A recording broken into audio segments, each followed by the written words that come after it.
Now it's clear. Yes. Okay, okay. So I bought a new tab for online teaching. So today is the first day I thought I could use. So it needs fine tuning.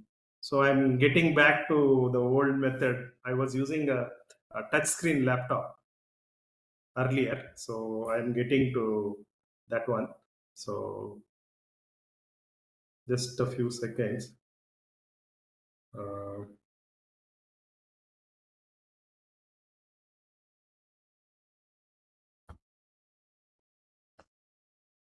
1 minute. Join the webinar.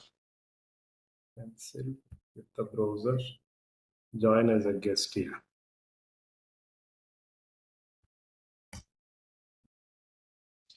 Yeah. So one question would be people would be thinking.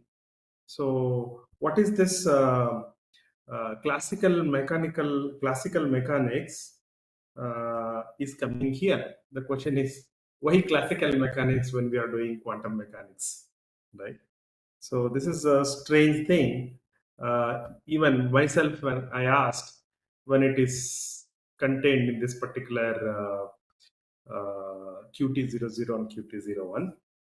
Uh,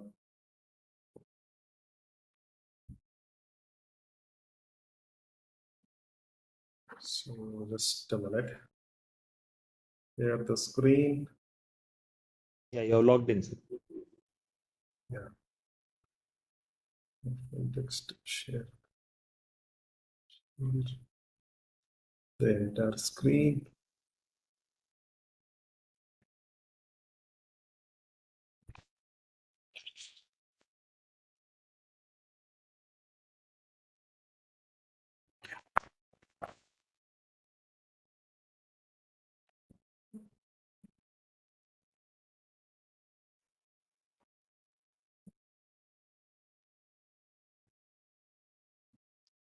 Yes. Okay.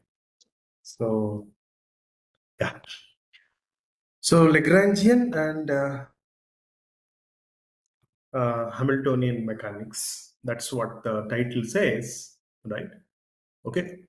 Uh, so the motivation, right? The title actually says the other way around, Hamiltonian and Lagrangian mechanics. So I would like to put the other way around, the Lagrangian and Hamiltonian, okay, mechanics, right? Right.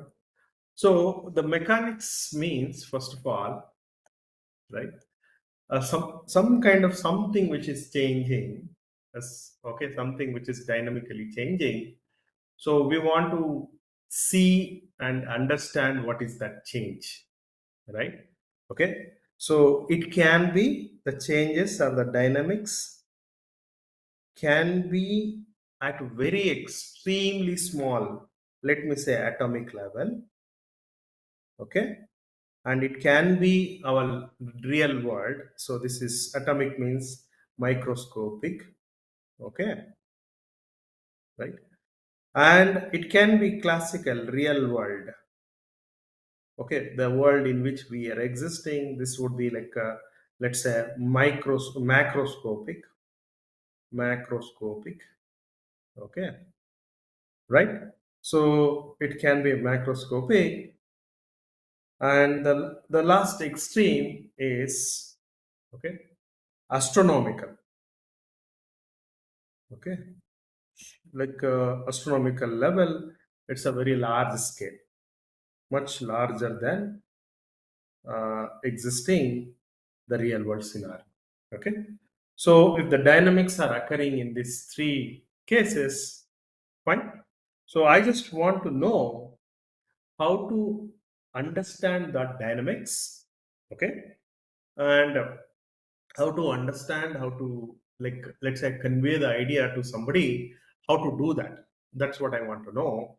For that, there is a mechanics, okay.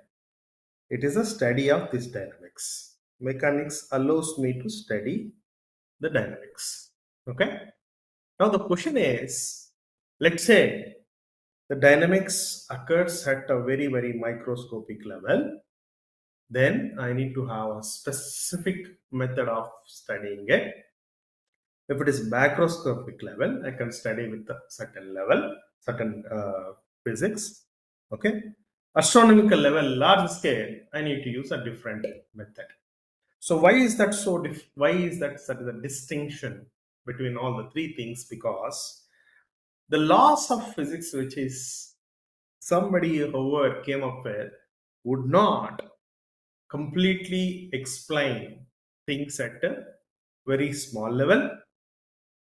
Okay, if I use a fixed physics laws, let's say some class is there. Okay, so those physics laws, if you study, 1 minute, Spilizer is giving some 1 minute.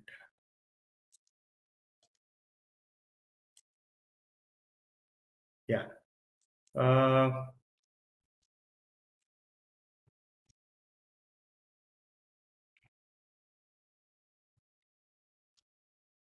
okay.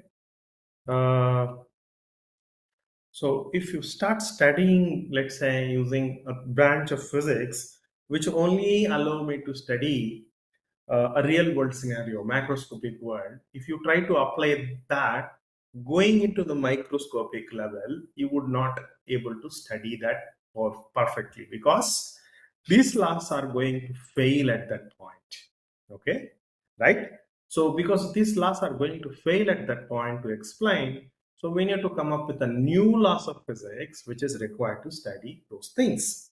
Okay, so right, probably by keeping that into the context, the curriculum is designed, and in the curriculum this uh, Lagrangian and Hamiltonian mechanics were put in to give an idea to the participants or the audience that what exactly where we are at. Okay, okay, so that is the motivation. If you want, I can give a little bit more motivation why we need to study this Lagrangian Hamiltonian mechanics. Okay, right? So, for example, in before 1900, okay, during that time, right? So, people were able to study the everything around the world. Let's say, for example, there is a atom, there is a orbit, nucleus is there, electrons are there, and other electrons, other orbits are there. Okay. Now the question is, by then it is established that electrons are revolving about the nucleus. Okay. So Bohr model was more or less established by that. Now, what happens? See, the question is the electrons are revolving around the nucleus, means they are doing the work. If the electrons are revolving, means doing work and consuming the energy, which means they should get exhaust. Like if I ask a student, go and make rounds in the ground, and he will ask immediately how many rounds. I'll tell, you go and keep on running, I will tell you when to stop. So if I say that if the student is obedient or I am very strict, if he don't run, I'll punish him. So he is so scared. If he starts running, after some time, what happens? Okay, I'll tell him you have to run in rounds. So what he will do, the student will keep running. Okay, makes round, round, round. So after some time, he will come very, very close to this center, and he can't run anymore because he lost the energy and he will fall down. Okay, he will fall down at center. So here the electrons are revolving and revolving because of the nuclear force of attraction, the Coulombic force of attraction. Let's say they get exhausted and they have to fall into the nucleus, so that because of the force of attraction, but that is not happening. Okay, so energy is not lost, or electrons are not losing any energy. Okay, right? So there is no need of proving that. because if you just take any atom, in the atom there are orbits, electrons are keep running just like they have infinite amount of energy. Okay, so if I just take any electron in the orbit, it is stable. Right, atoms are stable, nuclear electrons are stably rotating. So the question is, why the stability of the atom exists? Okay, that's the question was asked back then around 1900. Not only this, there are other simple experiments like a black body radiation. Okay, black body radiation and the photoelectric effect means if you just take a light, you shine onto a metal. Okay, so electrons were emitted, right? Okay, so electrons are emitted only when the energy associated with the incoming particle suits particular energy, right? So only in that. Let's say I have, let's say I have a 10 joules of photons, right? If I shine the 10 joules of photon, I'll have electrons evolved. Okay, so if I just add, instead of 10 joules of electron, let me send in two 5 joules of electron, two together, and I would think that the two 5 joules together are having 10 joules of energy, and they come and hit the metal, and we think that electrons are emitted. Absolutely not. Okay, so electrons are only emitted for a fixed energy of photons. Even if you send any number of photons, infinite number of photons, which are not matching that fixed energy, in that case, the electrons were not emitted. This is another question people ask. Why the electrons emitted only for a fixed energy incident photons? Okay, right? That's the question was asked. Another question. Why atoms are stable? Why electrons are able only for fixed incident light? Okay. Another question people asked is there's something called black body radiation. Okay, so that's a very fancy way of saying things. So I'll simply explain what is black body radiation. Let me put that another question. Okay, what is that is, if I just take a solid, okay, let's say I have a box, okay, a metallic box, let's say three-dimensional box. So inside the box, right, let's say I put a very highly reflecting thin films, metallic films, and I heat the films so much. Okay, I heat the film so much, there are rays of light are emitted and goes back and forth and hit here and there. Let's say I have a small hole coming out. Okay, so from that hole I'll just take the light coming out. Okay, now I take that light and then just try to see what is the light coming out from this material, this kind of a setup. So if I just plot frequency versus energy, interestingly, what I see, there is a nice continuous curve I see. This is called a black body radiation. Okay. What it means is, for every frequency, there is some intensity, right? As if there are all the colors of the light is there. Fine. If I heat something, it emits the radiation. It's a metal I am emitting, metallic films inside. Okay. So it is emitting, it makes sense. Okay.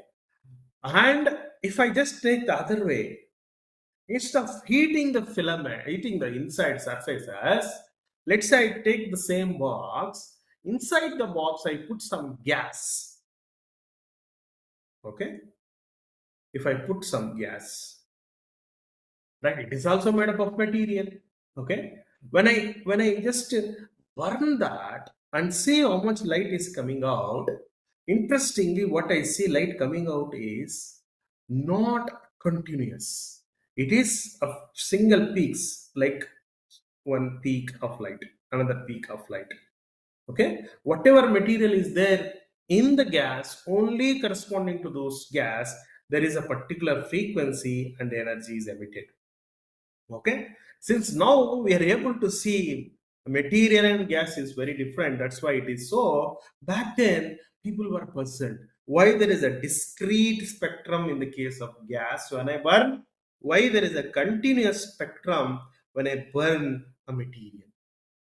Okay, so that was very, very strange. So people were trying to use the classical physics laws back then, whatever existing. So what are the classical physics laws? Newton given a one set of physics laws. What is that? Newton's law is there is inertia of rest, okay, or motion. So something you keep it at rest, it will remain to be in the rest. Or something which is moving, if you try to stop it, then only it will stop. Otherwise, it continues to do. So it is enabler, unable to change its state of rest or motion when it is having a particular kind of a motion.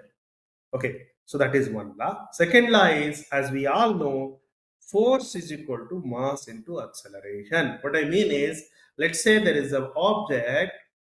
If you put some force on the object, force, it creates an acceleration A in the same direction.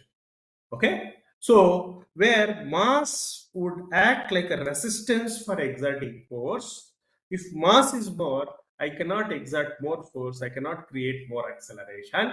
So it's very simple.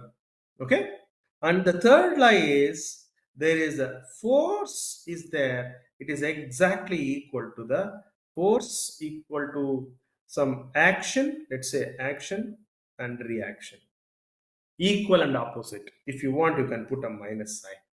So there is, whereas let's say there is a racket, as we know. So racket is there. Okay. So gases are coming down. So this is a force of action. The reaction is exactly opposite. The racket is propelling upwards. Okay. So this is very simple classical physics laws. See, if you see here in all the three cases, this is applicable for macroscopic system. Okay, right?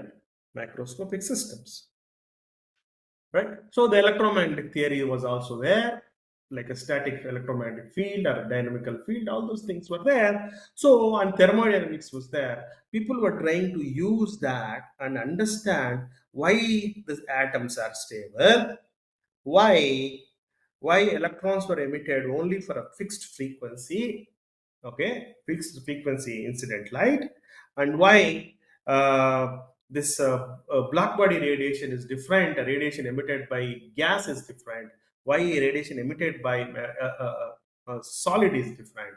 So all these three main experiments are main experimental challenges given for theoreticians in 1900. So there are people came along like Relay Jean. Okay, there is a name by Relay Jean. Relay Jeans. I think I hope I'm making a name right. And there is a Wien. Okay, so they gave a laws based on thermodynamics and based on other existing laws, and they gave laws. So those laws were able to explain only few things. Like, so one part of the black body radiation was explained by Relay chain. Other part of the black body radiation was explained by a Wien.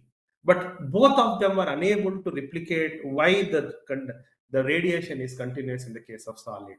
Okay, so that is when Planck claimed, Planck's law, right?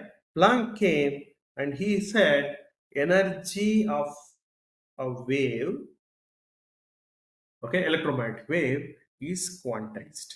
Quantized in the sense, okay, energy cannot be continuously varied, it has to be discretely varied. Let's say there are photons, the smallest energy particle is a photon. So photon will have a fixed energy like h omega, or you can write that as a h mu. Omega is angular frequency, mu is a just a inverse of time versus frequency, okay, time period. So photon would possess the smallest possible energy. It is photon like an energy particle which is quantized. just like electron is a material which is quantized. Okay, the moment he brings in this idea, energy cannot be continuously varied, it is always discrete. So one simple analogy which we could use to understand what is this is, in our currency denomination, if you see, we have 1 rupee coin, 2 rupee coin, 5 rupee coin, 10 rupee coin, and 20 rupee bill, and 50 rupee bill, 100 rupee, 200 rupee, 500 rupee. We don't have something like denomination, like we don't have 7 rupees coin. We don't have 8 rupees coin. Likewise, energy is always fixed. The energy of electromagnetic wave would exist in photon energy. If a photon is having, let's say, 10 joules, if I have to have more energy in an electromagnetic wave, it's a 100 joule electromagnetic wave is coming, it is consisting of 10 photons. Okay, right? So the moment he brings that idea, everything falls into the picture. Planck is able to explain entire black body radiation successfully. Okay, explains the black body radiation. Okay, okay, it leads to even understanding. Okay, even understanding photoelectric effect led to even understanding of photoelectric effect. Okay, right? So let me come to photoelectric effect. So why I'm bringing all this motivation, why we are getting into Lagrangian Hamiltonian, for that I'm bringing all these things. Okay, right? So the moment Planck led to these things, that is when the birth of quantum physics taken place. Birth of quantum physics. Okay, taken place. Okay, so after that, the people like Paul Dirac, okay, and Schrodinger, okay, Schrodinger, okay, Einstein also, right? So all other great physicists came and they started contributing based on the Planck's law. They started contributing from 1900 to 1925 or 1930. The quantum physics took a nice shape. Okay, so it started developing and it's built properly. In fact, that is the quantum physics on which, right? So based on the quantum physics, in 1960, around 1960 to 1970, okay, Richard Feynman gave a lecture, okay, gave lectures or the lesser present like some seminars where he triggered the idea of quantum physics, sorry, quantum computing. Here in lectures, he triggered or sparked, okay, he sparked the idea of quantum computing.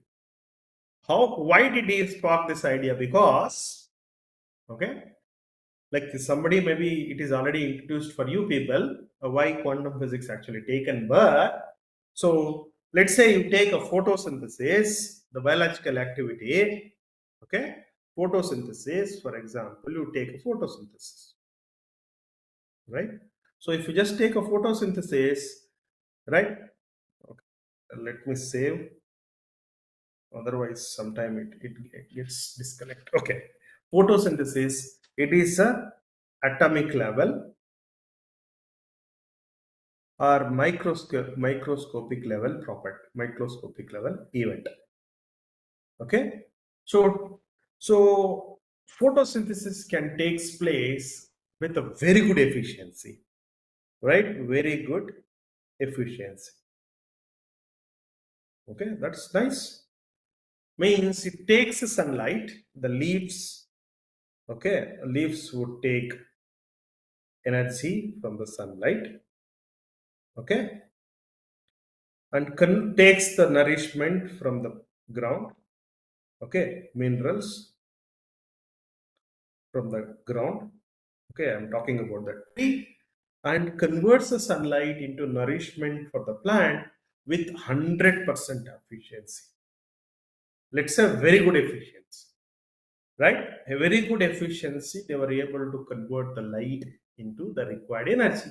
So that is very nice. Okay. But we humans, with our solar panels, unable to reach such an efficiency, such efficiency, conversion efficiency. Why that is? Because we work like whatever methods we are coming up with, devices which we are coming up with, they are based on macroscopic world formula or macroscopic laws, which are basic classical physics laws. Okay. But the plants which work as per the quantum physics, let's say nature given their ability, because of that they would reach the very good efficiency as if they work like a quantum computers. Okay, right? So that is how Feynman thought. He said, "You better design Feynman's statement. I'm just exaggerating a little bit. He said, "You better devise a computing machine, a computing machine based on based on quantum physics rules or quantum physics methods." Okay, so which means the existing classical computing mechanisms were unable to do that. Quantum physics, just a minute, based on quantum physics laws. Okay, so other people like Dutch and Joyce, okay, they took the idea and started working on quantum computers. Okay, so that is how the progress started. Fine. Now, as a part of quantum computing curriculum, we should aware of, right, why the classical physics laws fail to work at a very, very tiny level, macroscopic level, and why do we need to go for a quantum physics, not a classical physics laws? Newtonian laws doesn't apply. Why do we have to go to classical quantum physics laws? Having using a quantum physics laws, we could understand better and we can devise a machine or a computing device to address them, the mechanism dynamics, right? To know how to tackle that, all those things we would able to do that. I suppose that was the intention. The curriculums, the committee which set up the curriculum. So they thought that we should give the essence of the basic physics, how to deal at a macroscopic level, a microscopic level, even the astronomical level. With having given that, they think that people will appreciate how quantum computing or quantum computers are becoming very, very powerful. Okay, right? So that was the motive here. Okay, so to summarize, if you see, right? So just to justify why we are getting into this Lagrangian Hamiltonian mechanics, right? So mechanics means what? Study of some dynamics, which can be atomic or classical real world or large scale astronomical. Okay, so but already the laws of physics were existing till 1900. They were able to explain all the three things, okay, more or less. But activities are the dynamics, like why atoms are stable, why electrons are emitted when hit by particular energy photons, why black body radiation is different for solids, different for gas, So those were the challenges given by the experimentalists to the theoreticians. The theoreticians started explaining them using classical physics laws, but they failed to explain them. That is the time when Planck came and he said energy is quantized, energy, the waves are quantized. So they have a particles of energy, which are photons. The moment that idea was incorporated into the existing laws, everything becomes simple and everything falls into the groove. So they were able to explain black body radiation, photoelectric effect, why atoms are stable. Let me tell you why atoms are stable. As per this new laws of physics, electrons, when they rotate in a particular orbit, which are called like the as conserved orbits. Okay, conserved orbits, which is like if the angular momentum of that in the particular orbit is matching to some fixed number, in that case electrons are never going to lose the energy. It is like a location where electrons can never lose the energy, so energy is always fixed or conserved. Because of that, electrons would never falls down and they start rotating. Okay, so this actually came as a consequence of Planck's law. Fine. Okay, so right now let's get back to the title itself, Lagrangian mechanics, and then we will go to Hamiltonian mechanics. Okay, right? Lagrangian mechanics. If somebody has anything to ask, please do ask me now. Let me see any chat messages.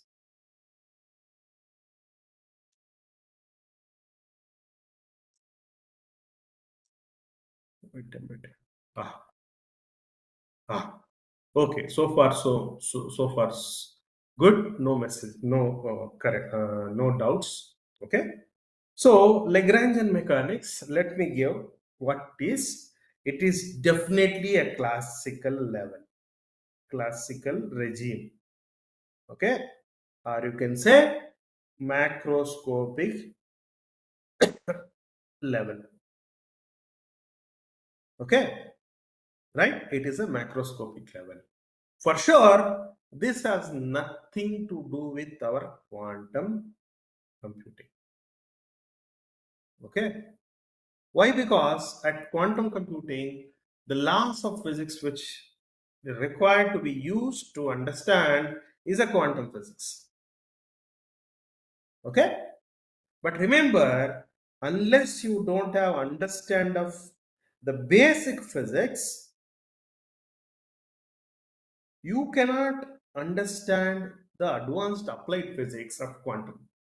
Okay, so that's why you better have some knowledge about the classical regime and macroscopic level dynamics. To study that, we would be using things like Newtonian physics. Okay, Newtonian physics, we just already saw Newton laws are there: inertia law, and force is equal to ma, and action equal to reaction. Okay, so let's just take a force is equal to ma. This is the most powerful equation which tells me if there is an object with a mass m. Okay, let me reiterate again. If that is an object of mass m is there, if I apply a force F, it is going to create an acceleration a along the same direction of a force, right? Okay, it's very simple. Okay, so having known that, right?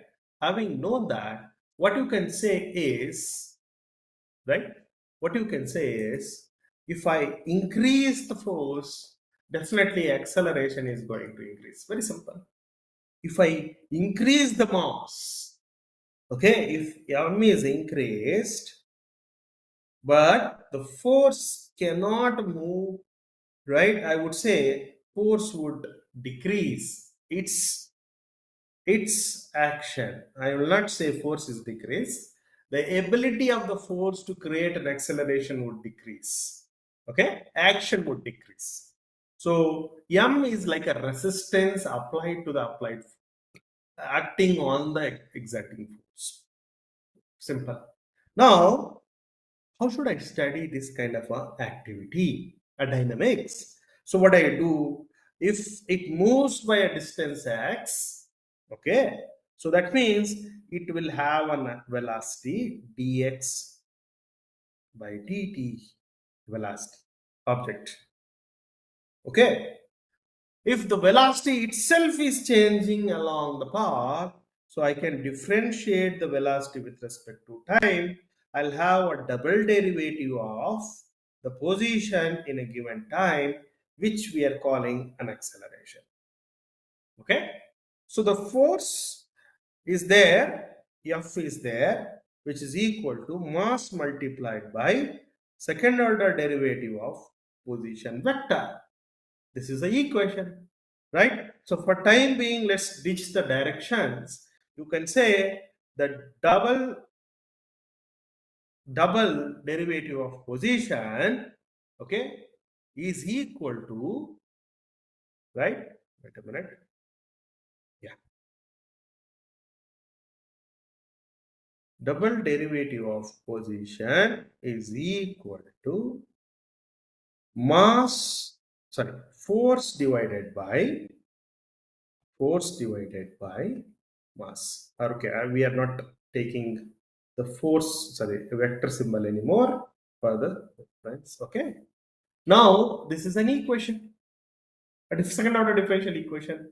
You can solve this differential equation by rearranging the things, like I can have derivative of space on the left side, f by m into dt square. Okay, or you can first differentiate. What you can do is the v is equal to, okay, dx by dt, right? Okay, from there you can find first what is the velocity by integrating. Okay, and also finding velocity, you can find what is the position. Okay, right? So basically you are going to solve the second order differential equation, and the solution would give insight about the system. Okay, how it is moving. Fine. It's very simple. I just write the differential equation from the Newton's second law and solve it, and I'll get the idea. But the problem arises when, okay, let's say an object is actually moving on, let's say on a xy plane it is moving. This is x, okay. If it is moving on a xy plane, what happens in that case? So there will be a force along the x direction, along the y direction. Okay, and even same story would apply for acceleration also. There will be acceleration along the y, acceleration along the z, and similarly there is a velocity is also having velocity along the x, velocity along the y. Okay, right? So all these things would apply. Just a minute. Yeah. All these things would apply the moment I have the dynamics happening in multiple dimensions. Okay, so if I have to write the equation, set of differential equations, in a way is fine, I can write. Okay, but if I go to much more complicated scenario where the motion is having so many ways, okay, right? In that case, what happens? The Newton's laws you can't write straight away. Okay, right? So you have to come up with a easiest technique where I would encapsulate everything into one simple equation, and I will get the equations of motion. This is the equation of motion. Equation of motion of the system in one go for all the cases. For all the cases, in the sense, all the dimensions. So that is where the Lagrangian came. Lagrangian, I think his name is Lagrange. and he came and he gave something called Lagrangian method. Okay, and he gave Lagrangian method, which allows anyone allows one to study the classical dynamics with much ease. Okay, fine. So for the time being, let's take a simple scenario, right? And then we will try to extend that to most complicated scenario. And we will see how this Lagrange method or Lagrangian mechanics is going to become more powerful when the things become very, very complicated. Even the complicated scenarios could be easily, right? So even the complicated scenario could be easily dealt, right? Okay, so fine. So he said, right? He said, you just take a spring mass system. Just take a spring mass system, right? A spring mass system means what? The spring will be there, right? Okay. Let's say I have a spring, a mass M. Let's say spring has having a spring constant K, right? Let's say time being frictionless surface. We don't want friction coming into the picture, okay, for simplicity. In this case, let's say I stretch the spring and leave it, okay, right? Some extension is created, right? Say some extension X is created, and I just leave it, okay. So in this case, the mass is actually makes an oscillation. Okay, so mass would make an oscillation. What kind of oscillations it make? It just goes out and comes back towards this wall wherever the spring is tied. Okay, so I can write the kinetic energy of the system simply as, okay, let me write a kinetic energy as a label T is equal to half mass of the object in this case, and with what velocity it is going. Now it's a x is there, the x is stretched, because of stretching, x is the motion distance and it decreases. So x is varying in time. You can simply say dx by dt. In short, we'll write mx dot. Remember, the dot stands for derivative with respect to time.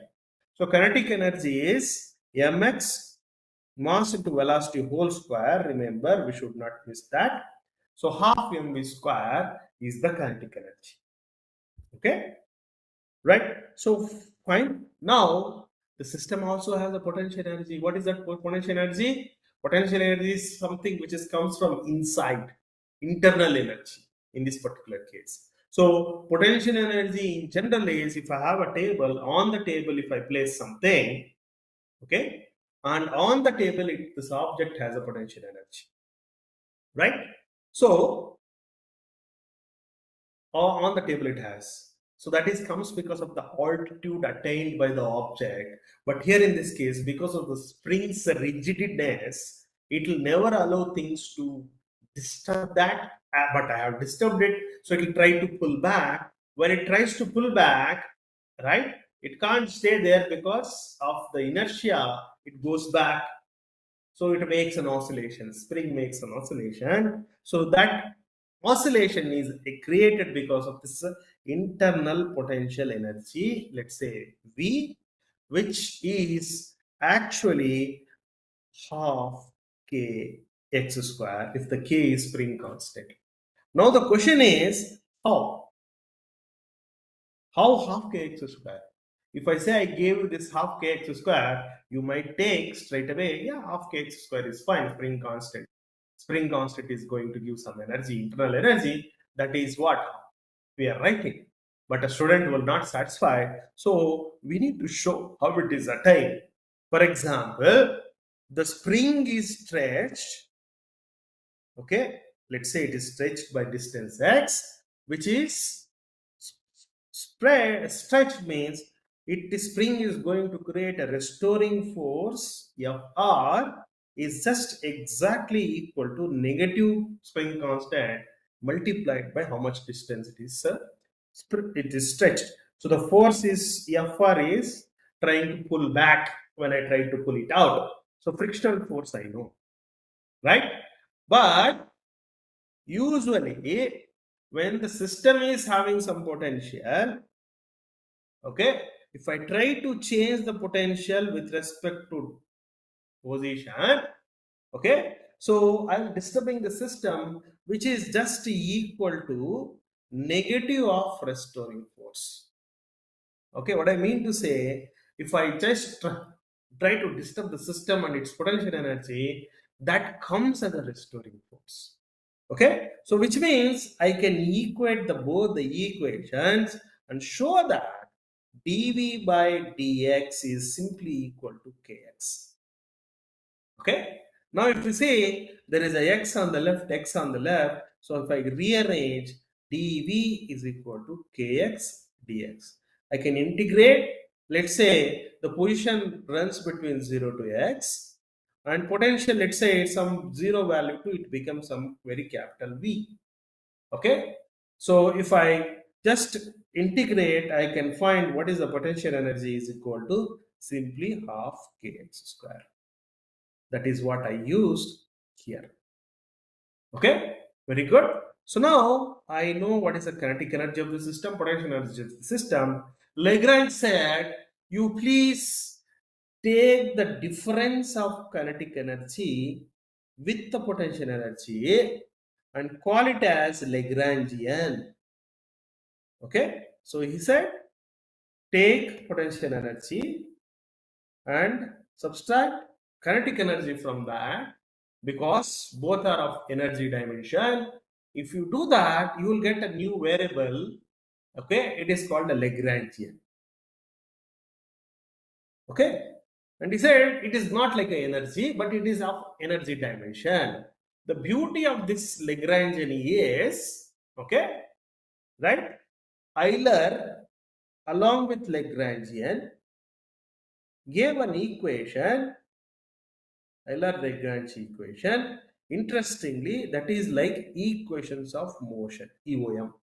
What is that equations of motion? Earlier equations of motion I obtained from Newton's second law, F is equal to ma. And these people said, if you write kinetic energy and subtract potential energy from that, you would generate a new variable capital L or calligraphic L, and using that I can generate, or they can generate, Lagrange equations of motion, which is written like this: derivative with respect to time. Within that, there is a partial derivative of Lagrangian with respect to velocity terms equal to Lagrangian derivative with respect to variables. Okay, let me explain. If in the top, if you just see, t is a function of velocity. Okay, very good. And potential is a function of position. Very good. So which implies Lagrangian is a function of position and velocity. Okay, all right. If time comes, you can specifically write time.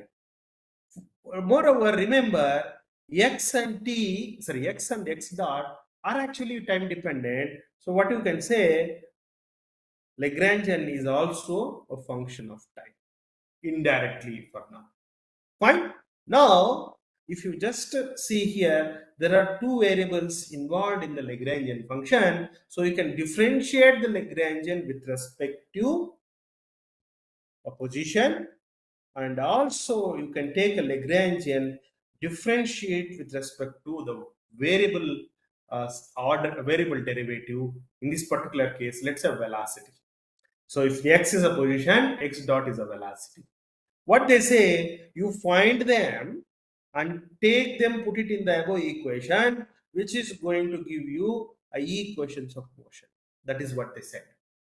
Okay, for me, a spring mass system earlier, okay, for a spring mass system, what is the equations of motion? Equations for a spring mass system,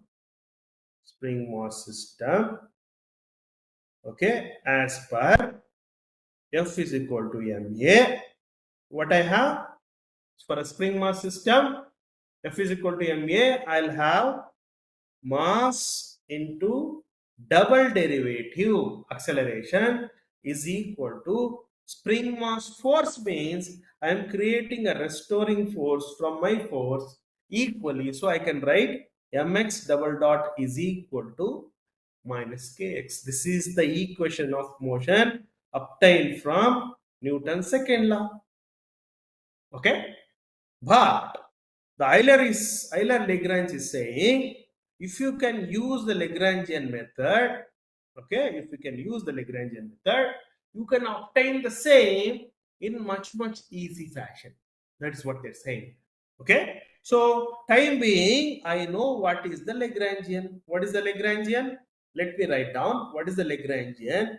I have of mx dot square, remember, minus half kx square. This is the Lagrangian, I know. Okay. So first let's find out what is the partial derivative of Lagrangian with respect to position. So remember, when I'm taking a partial derivative with respect to x, x dot is a constant. Remember that one trick or one important point. When I am taking derivative with respect to x dot, in that case, x is a constant. So here, what I have, the first term is a constant. When I'm taking a derivative with respect to x, only the second term is going to contribute. So which is 2 into x into 1. So 2 gets cancels. What I get? Minus kx. Fine. I got dou L by dou x. Now let's find out the derivative of Lagrangian with respect to x dot. Remember, this time x is going to be constant with respect to x dot. The second term is not going to contribute. Only the first term is going to contribute. So what I'll get? 2 into x dot 1. Okay. So 2 gets cancels. I'll get, okay, mx dot. This is the answer. This is the algorithm. But what Lagrangian says, derivative, regular time derivative of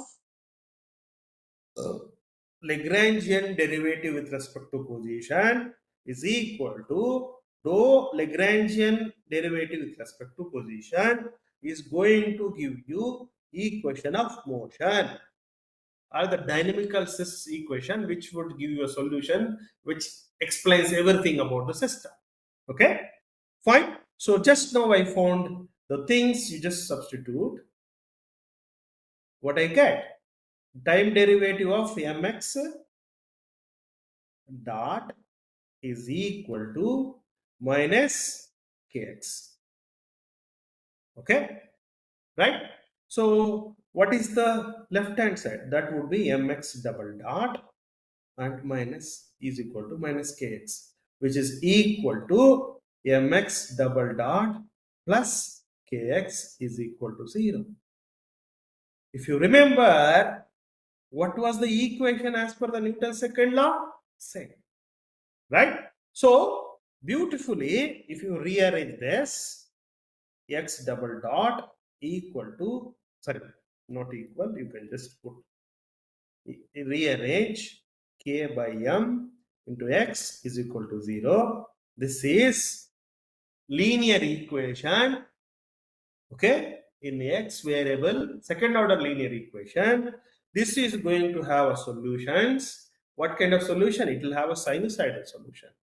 Sine, okay, sine omega x with some amplitude. What is omega? Omega is square root of k by m. Depending on spring constant, depending on the mass, I am going to get an oscillations which will explain the motion of the object. What is that? Object would be the spring mass system, Okay, it comes close, goes away, comes close, goes away, comes close, goes away. That is what it comes close, goes away, comes close, goes away. That is what you see in the case of the spring mass system, which is obtained from the solutions of this second order differential equation. Now, Newton's law is giving me the same set of equation of motion, and Lagrange equation of motion is also giving me the same set of equation. And the question you can ask me, what is so great? In fact, your Lagrange equation of motion is taking too much time to derive the equation of motion, you can say. Right? I agree. I completely agree with you. It is taking time in giving Lagrange equations of motion using this. Okay, but remember, for example, I have a system.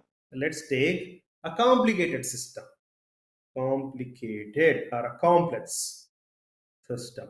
Let me take a complex system.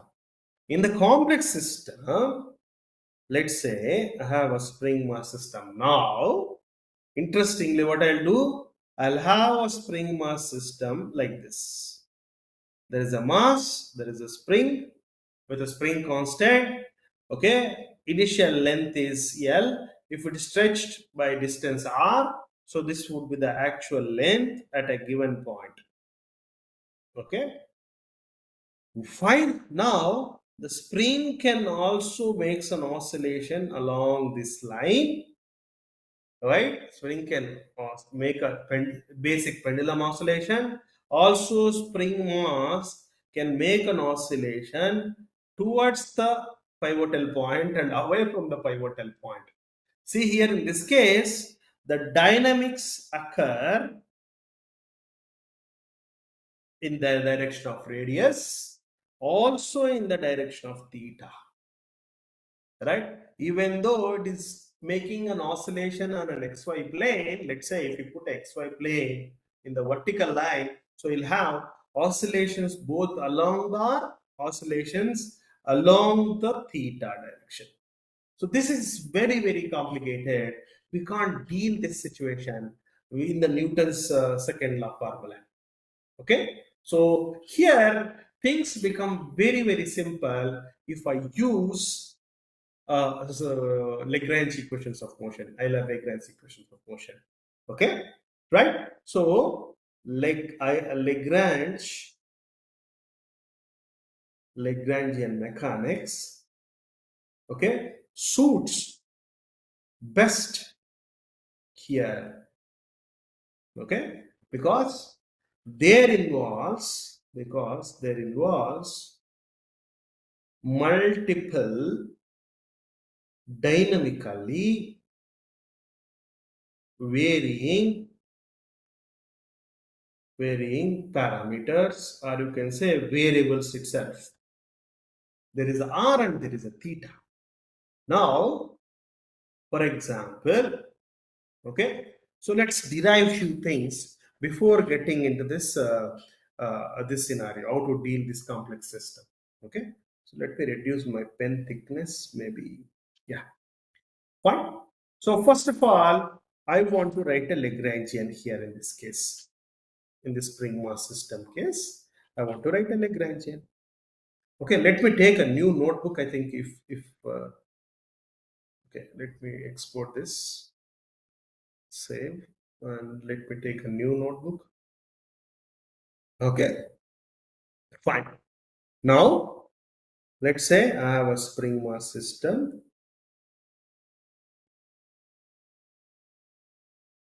Okay, whose length is at a given point L plus R.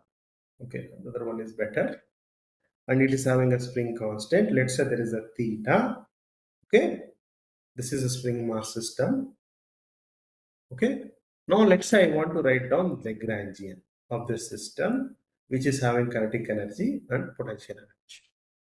Okay, but the problem here is, if you see carefully, there is a velocity along radial direction and also along angular direction. Okay, So this is, in a way, spherical coordinate system is best suited to explain this kind of a motion. If the motion is, let's say, xy plane is there, on the xy plane motion is there, then it is easy. I can write there is a x direction, there is a y direction velocities. But here it is not straight moving object. It is moving, it is actually making arc kind of oscillations. Okay. Not only that, it is actually making like this also.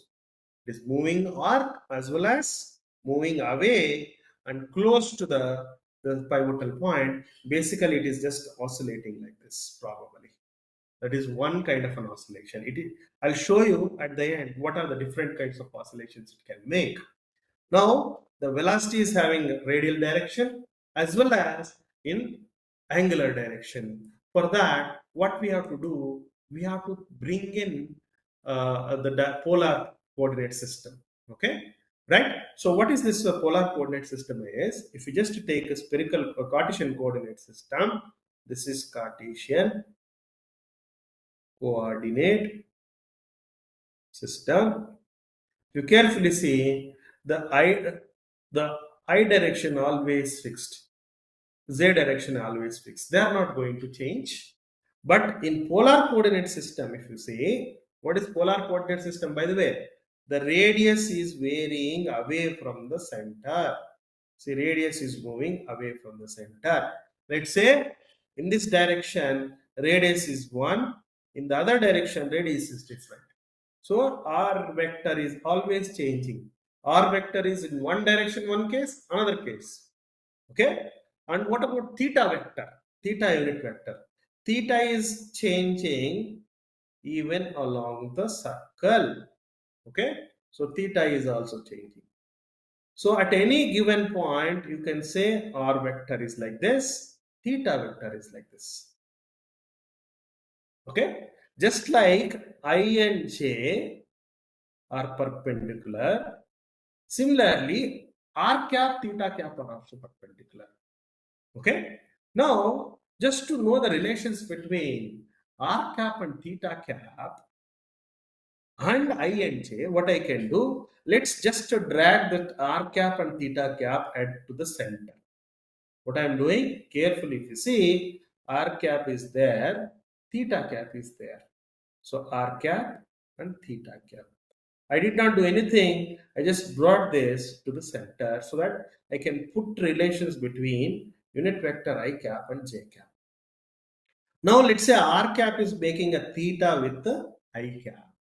So let me write down what is the r cap would look like. R cap would look like as cos theta I cap plus sin theta j cap. Fine. Now theta cap also I can write down, right? So this is pi 2 and this is also pi by 2, which means this is theta. Now theta cap is making, okay, theta cap is making an angle theta with the j axis. So I can write down as theta cap is equal to minus sin theta I cap plus cos theta j. Okay. See, I brought the relations between r cap to theta cap in just cos theta, sin theta, minus sin theta, cos theta, I and j. So what I'm trying to do, knowing polar coordinate system, I can generate Cartesian coordinate system, or knowing the Cartesian coordinate system, I can generate polar coordinate system using some transformation matrix. Okay, fine. That is understood. Now, why I need this, you will understand as we progress through. Let's say there is a r vector. Okay, what it's consisting? It's consisting of magnitude and the direction. In our example, which I have taken a simple pendulum example, or I should not say simple, it is a little bit complex. Radius is changing, okay, and also radius direction is also changing as things are rotating, which means r is a function of time and r cap is also function of time, because r cap would always change, right? See, r cap is here in this direction, r cap is here in this direction, r cap is changing in this direction. So r cap keeps changing depending on the location. That will not happen in a Cartesian coordinate system, but it will happen in polar coordinate system. Okay, so what I will do now, let's say I want to find the velocity of the system in polar coordinate. So I'll take a time derivative of r vector, which is going to be having two terms. One is, first time I'll derivate the magnitude with respect to time, keep the direction as a constant, and next I derivate theta r direction with respect to time. It's a very, very interesting thing to say, because for sure I know r cap is changing, so I have to take the derivative with respect to time, because in our pendulum experiment the theta r cap is also changing in time, right? Okay, why it is changing in time? If you just see, r cap is pointing this way here, r cap is pointing this way here, so it is keep changing its direction as the theta progresses from right to left. Okay, now let me call r derivative with respect to time of r is r dot. Okay, now I want to know what is the derivative of direction. By the way, what is the r cap? I have the equation for you here. Let me take r cap, which is cos theta I plus sin theta j. Derivative of r cap with respect to theta is minus sin theta I cap plus cos theta j. Okay, fine. I just got something here. Okay, so that's fine. And if you get back and see, what is this? Minus sin theta I plus cos theta j is the theta cap. Super. Okay, so which means, okay, so I have to, after taking a derivative of sine theta with respect to time, I have to also put a theta dot. Remember that, we should not miss theta dot. So which is equal to minus, sorry, plus theta cap theta dot. Okay, so now I got what is the derivative change of direction r cap with respect to time is just a theta dot theta cap. So I just got what is the radial velocity, sorry, what is the actual velocity in terms of angular as well as radial motion. You see here, this is the radial motion or radial velocity part, and this is tangential or angular velocity part. Okay, fine. So knowing this velocity, I can take what is its absolute square, which is r dot square plus r square plus theta square, right? So this is the velocity component I would be needing for specifying the kinetic energy. Okay, so let me get back and write down what is the kinetic energy.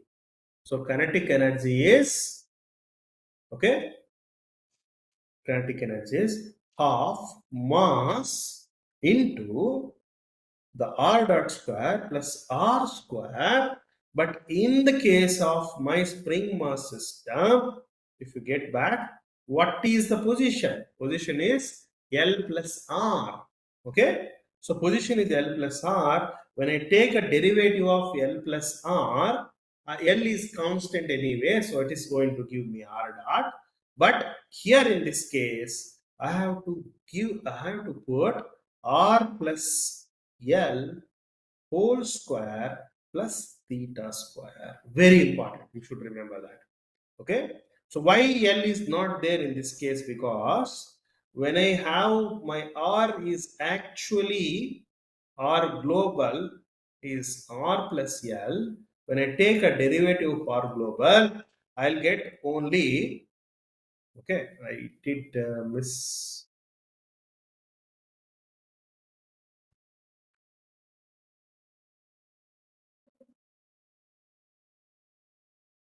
okay, where is the other page? Yeah,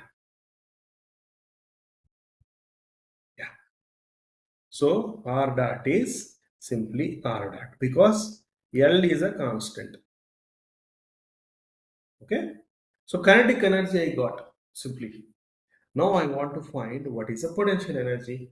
Potential energy I want to, for sure it is going to depend on theta.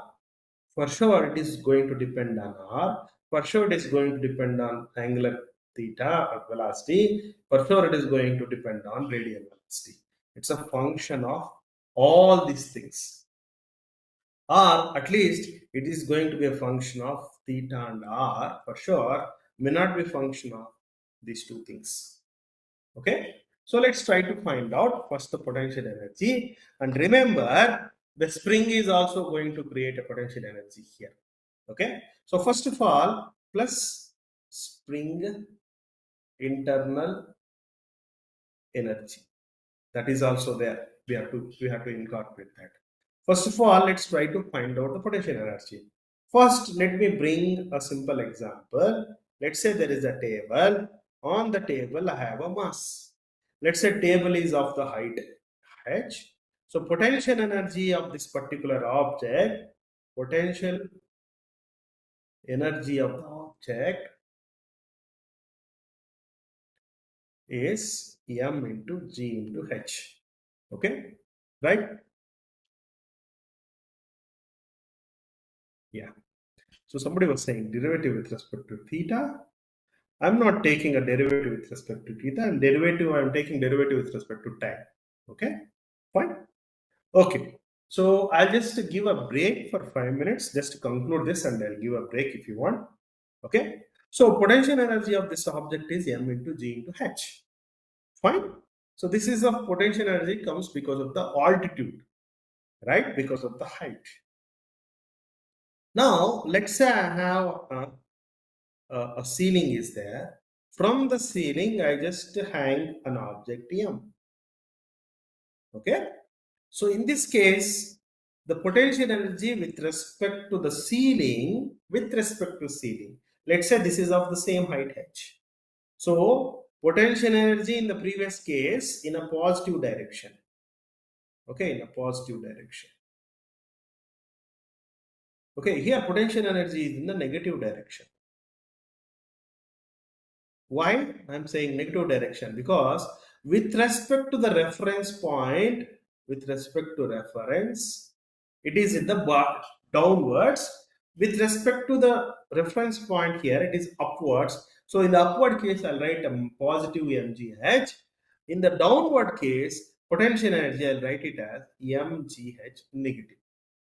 Okay, this is a with respect to reference above, with respect to reference below. So that's why here in my spring mass system,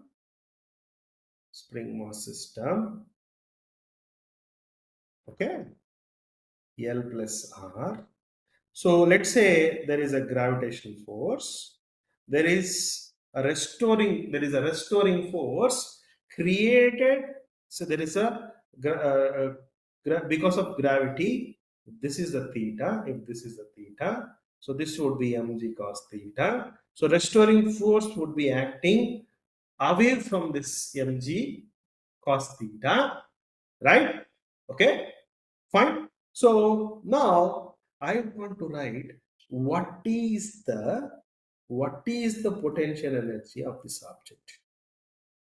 Okay, definitely, which is going to be m negative mg. What is this height? What is this height?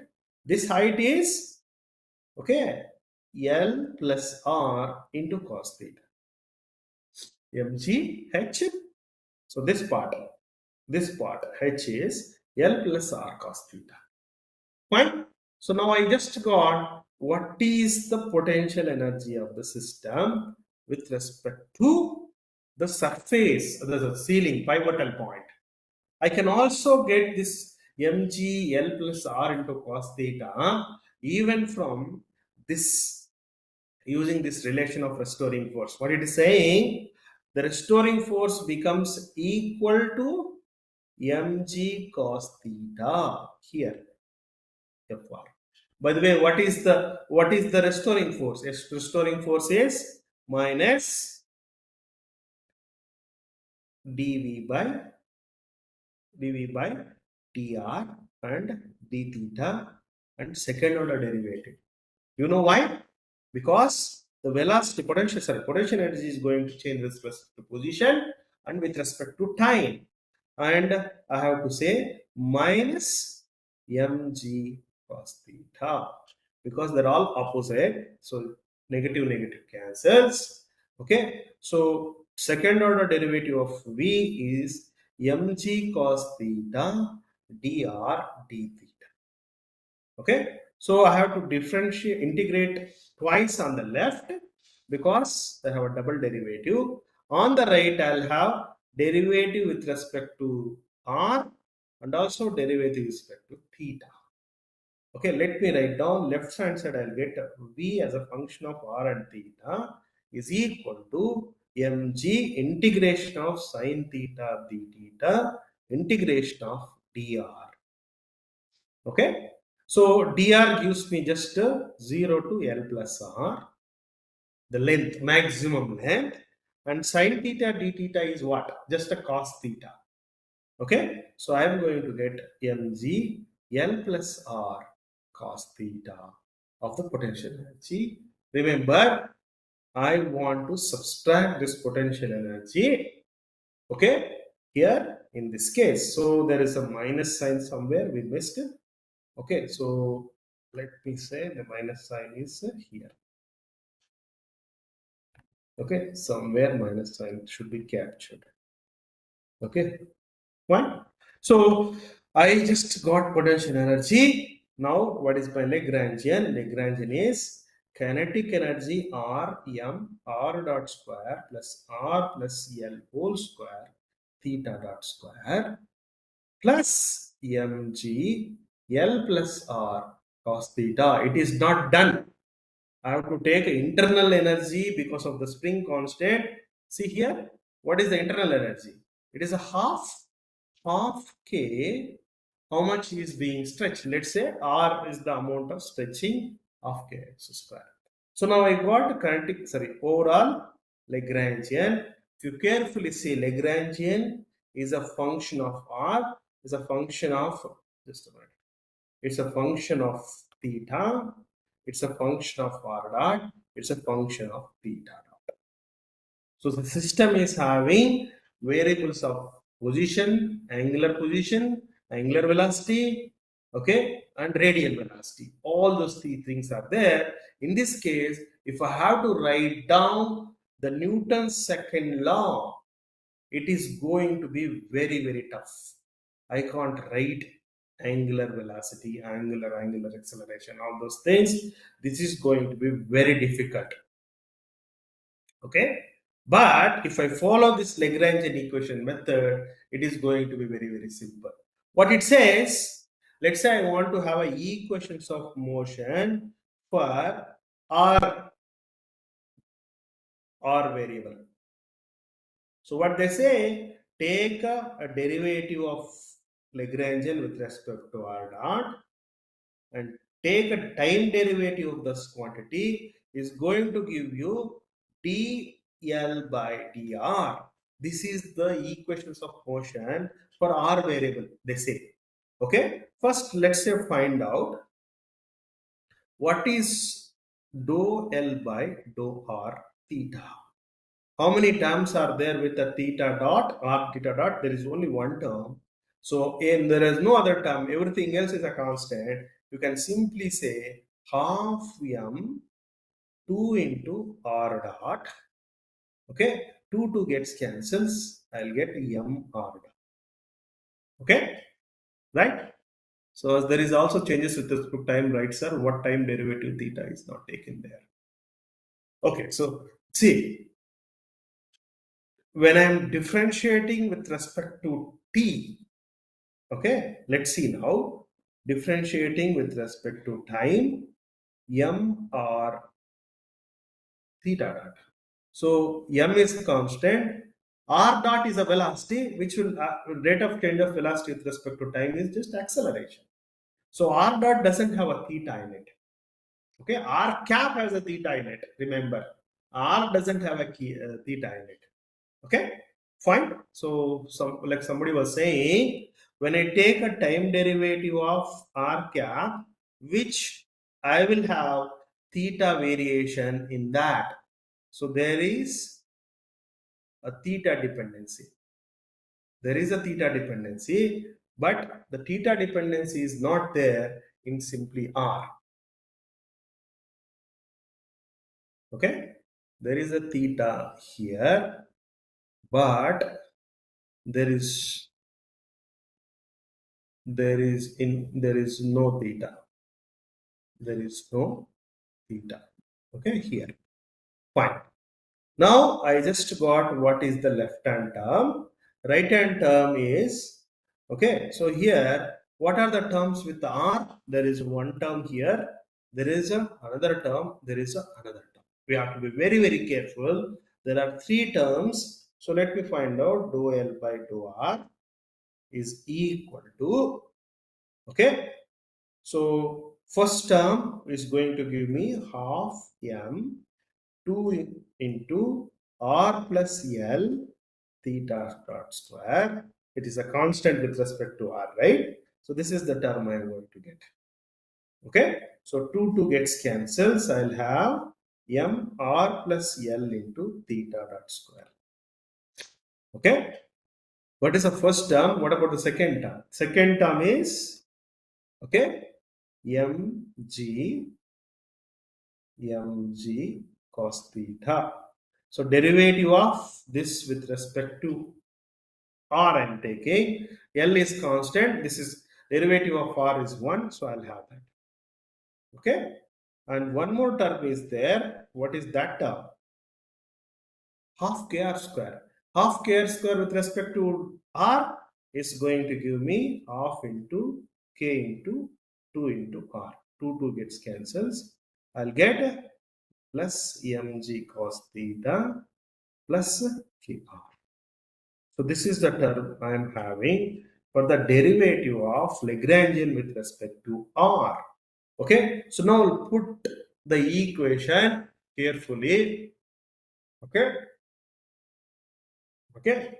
So equations of motion I'm going to write for r, which is m double dot this quantity is equal to this quantity. What is this quantity? M plus r plus L theta dot square plus mg cos theta plus kr. This is the equations of motion. Okay, equation of motion along r with respect to r. Okay, see how complicated it is. If you want to differentiate, like get from Newton's second law, it becomes very, very tough. Now, let's try to find equations of motion, EOM for theta variable. So, how do I find? I first take the derivative with respect to time of the Lagrangian derivative with respect to theta dot is equal to Lagrangian derivative with respect to theta. Okay, fine. Now, let's find out what is the dou L with respect to dou theta dot. How many terms are there with respect to theta dot in the Lagrangian? If you carefully see, there is one term. Okay, there is no other term. There is only one term with the theta dot, which is okay dl by dou. Sorry, I'm sorry. Dou theta half m. What was the term? Carefully, half m.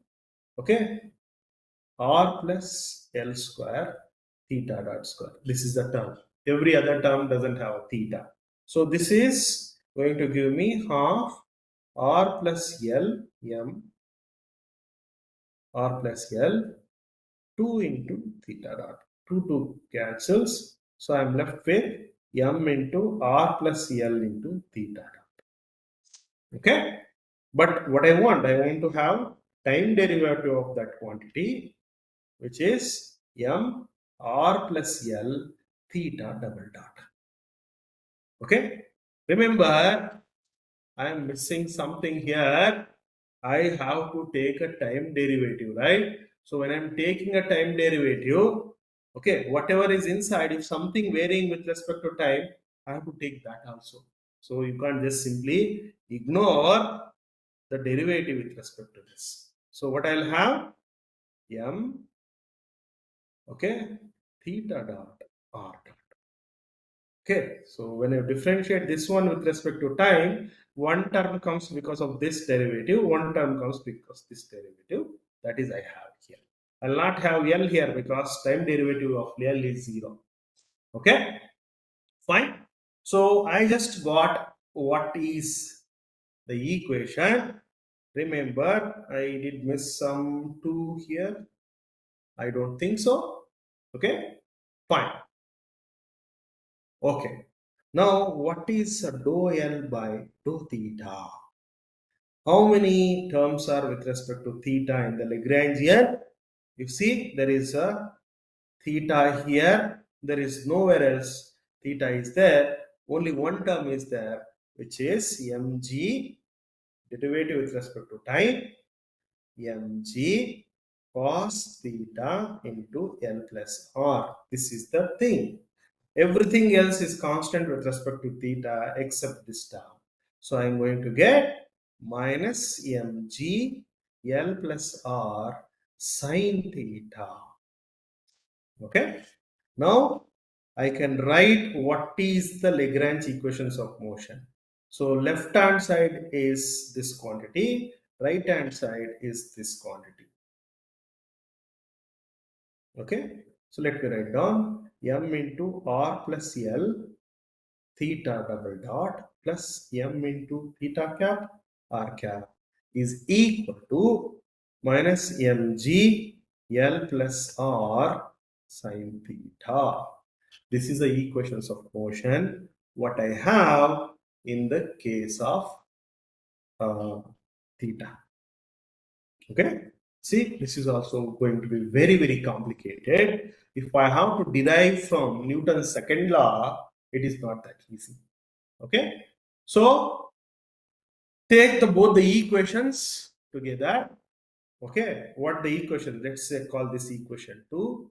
What is the equation 1? This is the equation 1. Okay.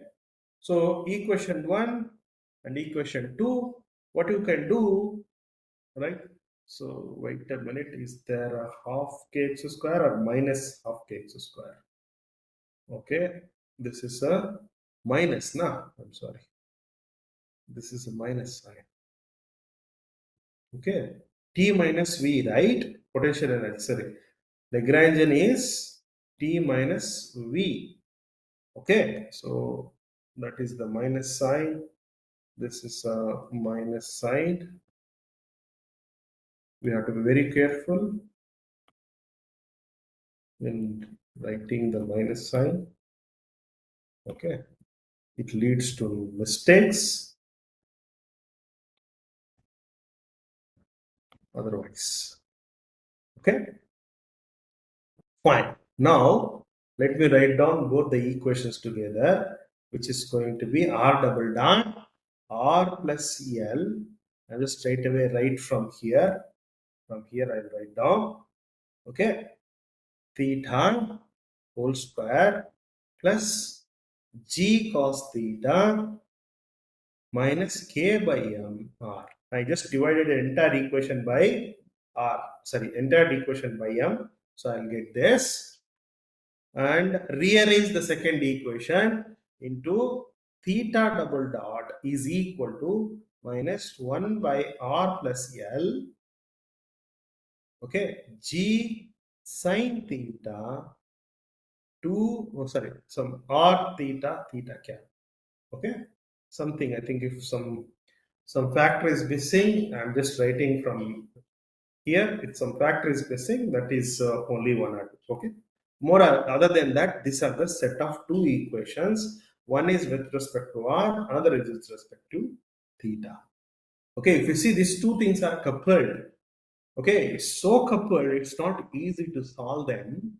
So second order, by the way. So what people do is they reduce that to simple first order using numerical techniques. What they do, they define a new variable y, which is having r theta as a v, theta that as a omega.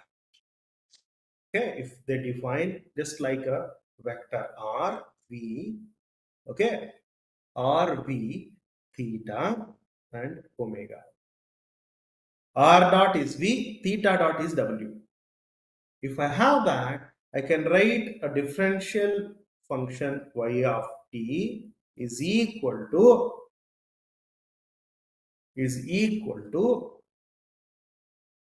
one minute, is equal to y dot, which is r dot, okay, v dot theta dot omega dot. Okay, derivative function. So what is the derivative function? From the here you can get that derivative function. So there are so many techniques, Newton-Raphson method and other Euler method, Newton-Cramer's method, numerical techniques, so many methods. Or you can use the RK2 method or RK4, Rangekutta 4 method and solve this. This is couple differential equations of second order and you can solve them and get the solution how this particular object, the spring mass object, is actually moving. So in fact, if you carefully see, it is actually moving like this. Okay, it's kind of a butterfly action. It does. It does that. Okay. So in the numerical techniques, let me export this to be a safe side. Save. Yeah. So to be yeah. So let me show my screen. Okay, wait a minute.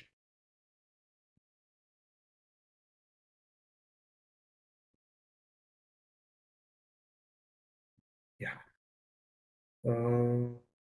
Well, just a minute. Let me show something.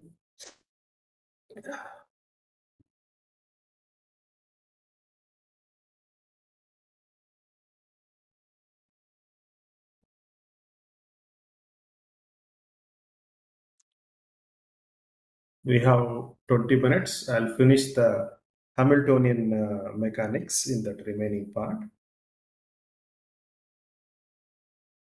So what I mean is, you have to use this technique, okay, and solve this. So the numerical technique, you have to define the derivative function. You can use some ODNT integration methods, which are there, ODINT method, and then Python libraries, and use that derivative function, and you can solve it. It is a very, very straightforward, and you get a nice pattern, okay, and you will see the spring mass actually making nice butterfly action. Okay, fine. So this is a Lagrange equations of motion. When things are more complicated, more variables are involved, in that case we will use Lagrangian method to solve or to get the differential, to get something called equations of motion. Okay, fine. So this is a classical picture for you, but when the things are quantum in nature, quantum in the sense, let's say Hamiltonian mechanics. Okay, Hamiltonian mechanics. So how this is so different from classical mechanics or classical Lagrangian method is, let's say if there is an object is there, okay, if there is an object, let's say an object is moving. How do you describe that? You usually describe by, let's say it's having a position x, position y, it is having a position y, it has having a position Z, and it is having a momentum along X, momentum along Y, momentum along Z. So you simply call there is a higher dimensional vector X, capital X, which is going to have a description about positions in 3 dimension and momentum or linear momentum in 3 dimension, which is the vector space of variables or the real numbers of dimension 6. Okay, so here these are positions, these are linear momentums. Okay, momenta plural. Okay, so but if things become very complicated or go to a smaller level, let's say microscopic level, at that level you are not able to describe things as simply as we did in the previous case. Here we have to define something called Hamiltonian. Hamiltonian, which is just like a Lagrangian. Only difference here is kinetic energy is sum to the potential energy. And moreover, remember the Hamilton, the kinetic energy and potential energy involves, they definitely involves the velocity component. This will involve a position component. So you can't just straight away write the position as it is. You have to write something called operator form. They will put a hat over the every variable. So kinetic energy also becomes a hat, potential energy becomes a hat, Hamiltonian also becomes a hat. Like it is in an operator form. Operator form is some kind of a which acts on something and gives something for us, some output. Okay, so the Hamiltonian is equal to kinetic energy plus potential energy. Now you can say this is overall energy of the system. Okay, right? So somebody may give you Hamiltonian in terms of matrix, also Hamiltonian in terms of an expression. Which expression I mean? It is in terms of kinetic energy expression plus potential energy expression. Okay, they can do both, right? So when they give in terms of matrix, you will be using a Dirac mechanism, a Dirac matrix mechanism. If they give in terms of expression, you have to do something more where we have to bring the operator form, hat form. What is that hat form is? Okay, so if you just take a position of a system classically, if we go to the quantum mechanical regime, it becomes a hat. Okay, if I have a momentum, linear momentum, mass into velocity, in a classical way, it is just a simply momentum. But when you go to the position, sorry, when you go to quantum regime, it becomes minus IH cross dou by dou x. Very interesting. Okay, so position becomes, like momentum becomes a derivative operator form. Here it's an operator form. Okay, but in the classical regime, this is a classical, they simply remain as a classically remain as a variable. Okay, now the question is, how did we derive this operator form? Okay, that is another zone, another, it will take really another class to explain that. For the time being, you just assume that position linear momentum operator will have a derivative of with respect to position x. Okay, right? So Hamiltonian would be what? Hamiltonian is half m x dot whole square plus some potential energy which I don't know right now. Let's say take a simplest system. like a spring mass system. This time we'll take a quantum mechanical spring mass system. It's like electron oscillating around the nucleus. It's a simple spring mass system at a quantum mechanical level. So here in this case, I have mass multiplied by velocity square. So what I do? I divide and multiply by m. I'll get in the numerator as a m square. So here I need to have a hat. Remember, hat is very important in a quantum mechanical picture. So the numerator has m square x square, which I can going to write as a linear momentum whole square divided by whole square divided by 2m plus v of x. So Hamiltonian would look like this. Okay, if I write a Hamiltonian in operator form, what I'll have, okay, 1 over 2m, I'll keep it outside, minus, okay, right, I have a minus sign, I missing, so remember, this is iota, complex sign. Okay, so I'll have 1 by h square, I square is minus 1, even though I get rid of minus, I'll have minus sign, dou square by dou x square plus v of x.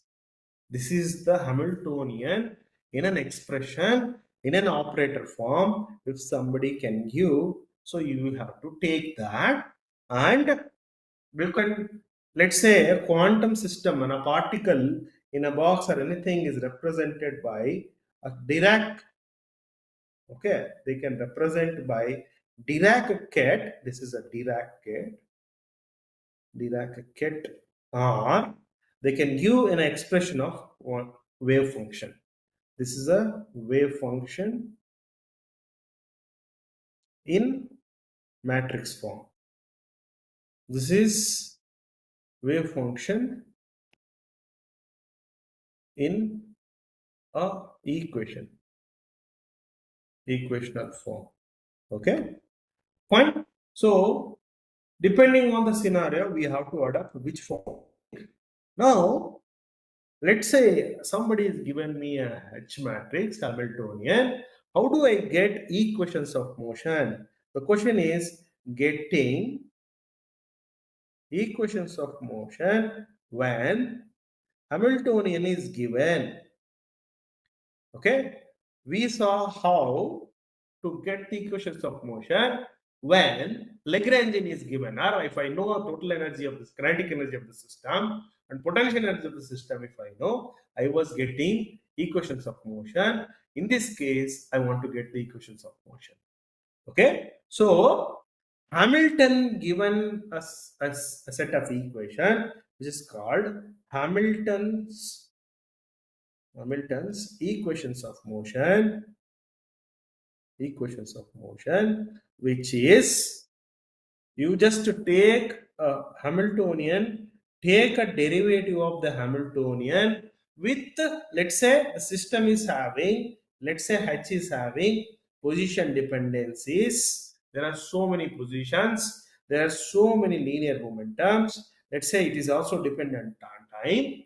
Okay, so in that case, what I have to do is, to get the equations of motion, I have to derivate H with momentum operator, let's say one particular fixed momentum operator, which is going to give me the derivative of specific position with respect to time. You see, it's very important.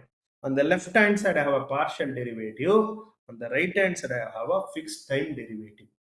Okay, this is a one equation. Another equation is partial derivative of H with respect to position, okay, is equal to time derivative of momentum divided by time. Okay, so these two sets of equations are actually called Hamilton's equations of motion. This is actually going to give me the equations of motion of the system at microscopic level. Okay, so if somebody gives Hamiltonian, which is a function of position, there may be more will be there, different dimensions will be there, like x, y, and z. So that's why I have indexes running I, and corresponding linear momentums are there. Remember, those are an operator form. I can't miss putting hats everywhere. Okay. Sometimes people omit in my notes also. I omit, ignore, but it is there by default. Okay. Let's say somebody gives Hamiltonian in a matrix. In that case, what you should do? You take a Dirac notation of a quantum wave function, which is going to give you E matrix acting on a vector, a quantum state vector, is going to give you a same quantum state vector with the multiplied by eigenvalue, which is the energy eigenvalue. This is called eigenvalue equation. Okay, right? If somebody gives you h in an expression form, so I'll have psi of x into acting on psi of x with the, sorry, the operator I should not miss. Okay. So this is also, this is a Dirac form. This is, you can say Schrodinger equation. So eigenvalue becoming Schrodinger because I will be using expression from h. What is that? Minus h square by 2m dou square by dou x square psi of x plus potential energy V of x is equal to E of psi of x. This is the Schrodinger equation. I don't see any time dependence here. You can say it's time independent Schrodinger equation. Okay. By solving this equation, you can find the solutions of the system and how the system would behave.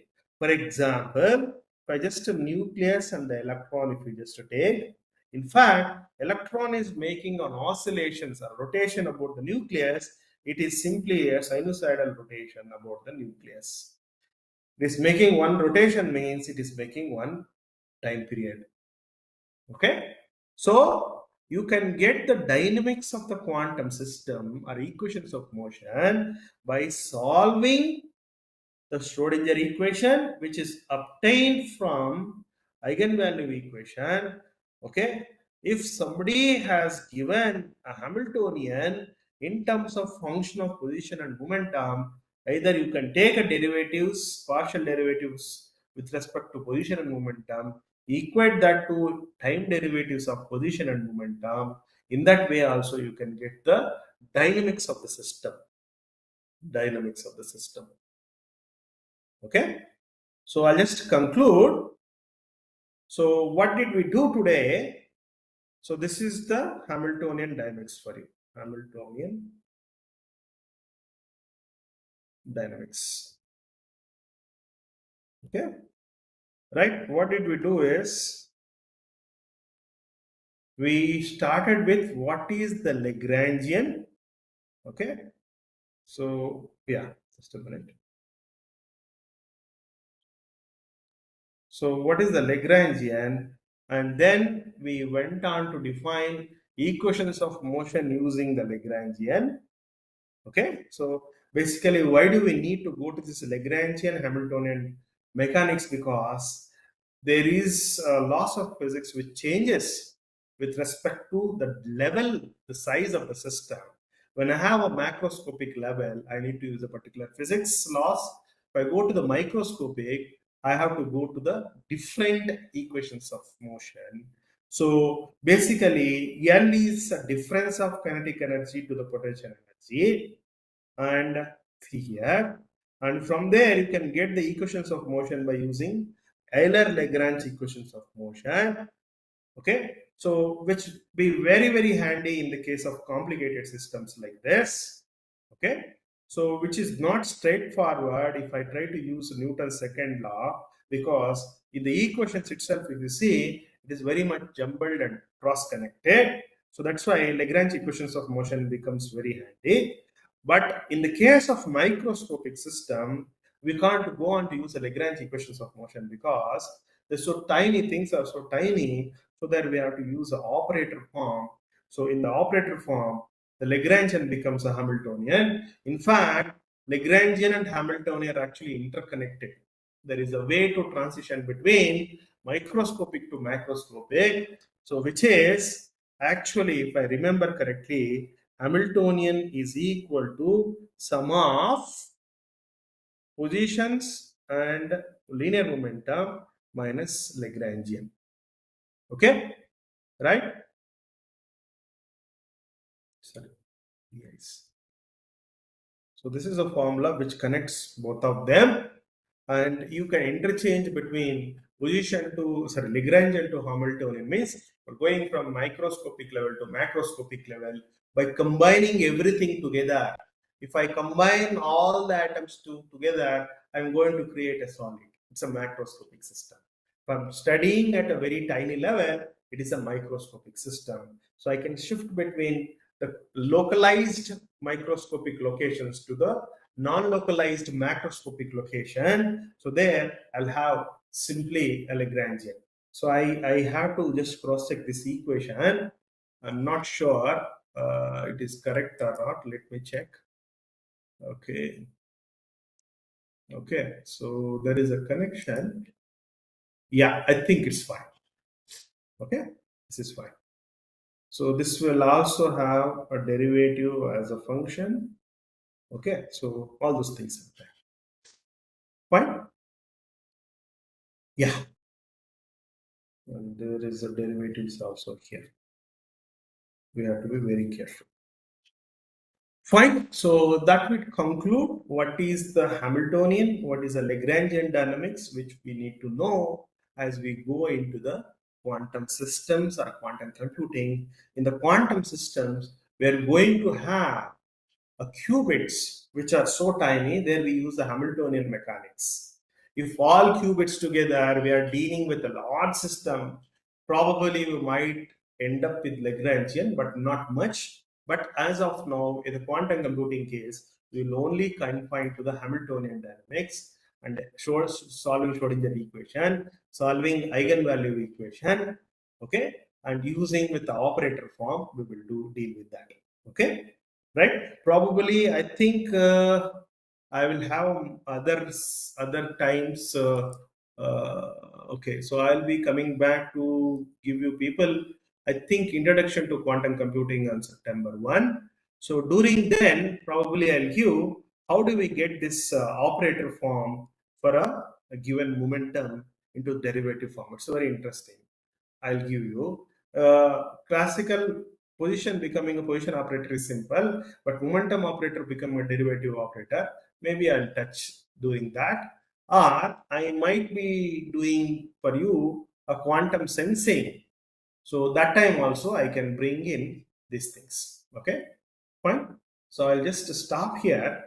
I'll be sharing this entire notes, my handwritten notes, as well as uh, the notes, my class notes, so that you people go through and understand. Okay, fine. So I'll hand it over to uh, Academy, MNIT. Thank you so much, sir, for the insightful session. And participants are very happy. A couple of questions are there in the chat box, if you can answer them. Yeah, yeah. So thank you, sir. Rajan sir. Okay, let me take a fresh page and see what are the questions. Okay. Uh, Okay, let me come from the very start. If there is any questions, I'll come from there. Okay. Okay. Mm, okay. Till 3 o'clock, no questions. Try to, okay, that is some good. Okay, wait a minute. 320, no question. Hmm, can you briefly cover three questions? Yeah. Okay, so there was a question by Gauri Kohli. Can you briefly cover three questions? I mean, probably she mean there are three questions asked by experimentalists to the theoreticians during 1900. Question number one is why the atoms are stable even when electrons are revolving about the nucleus. That is one of the question. Another question was asked is black body radiation. Why material when it is burned it gives one kind of a spectrum, why gas when it burns as a discrete spectrum it gives. Question number two. Question number three is okay, what is the question number three? Oh, just a minute. Emission of electrons when it is fired by photons. So all the three cases are actually classical physics or thermodynamics or anything back then before 1900. They were assuming that energy transfers from one point to other point in increasing order or in a continuous form. It is not. Energy is always quantized. When I say energy is going from one point to other point, it is actually going as a pockets of energy, photons.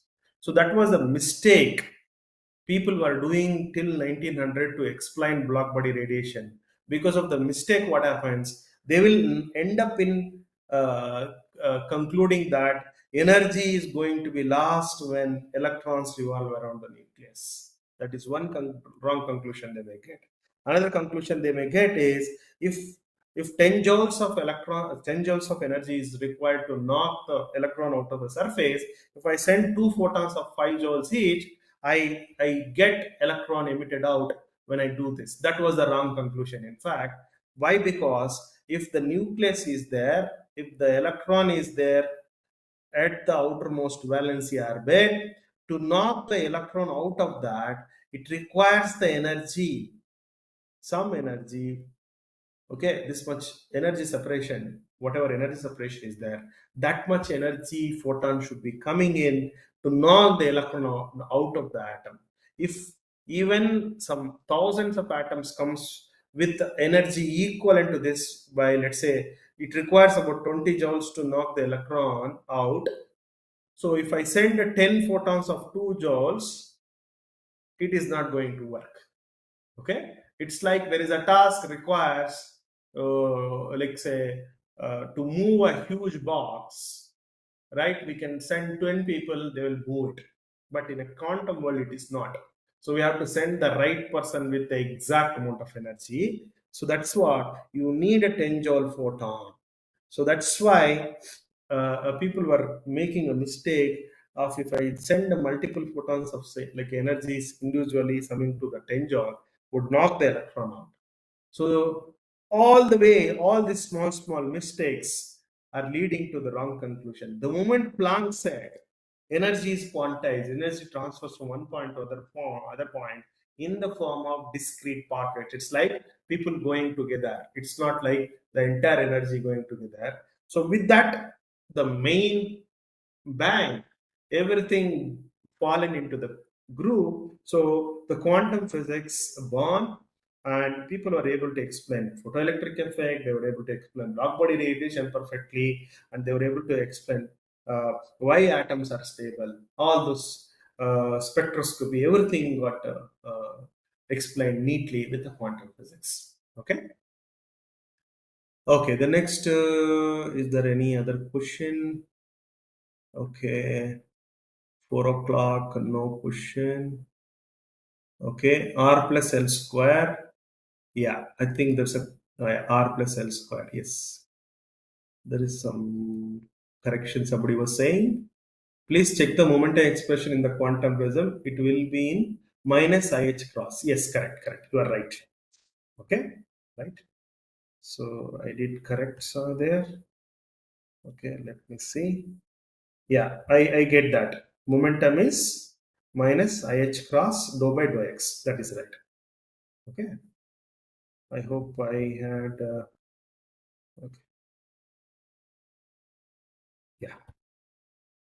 Minus IH cross dou by dou x. Right. Okay. Uh, how Hamiltonian equation help in quantum computing? Yeah, Hamiltonian equation actually takes a different form depending on the scenario. How do you define your Hamiltonian?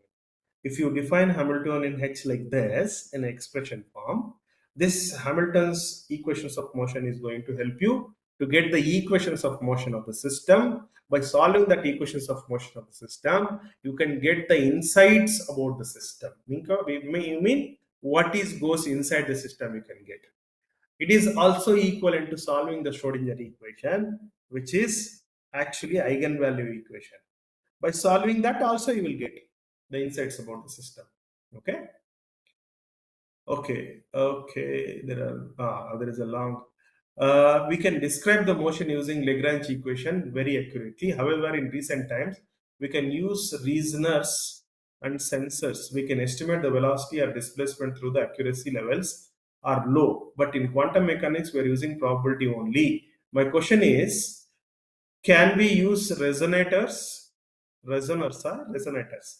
Probably, I think resonators are and quantum sensors data and interpreting instead of using the mathematical equations for describing the dynamics.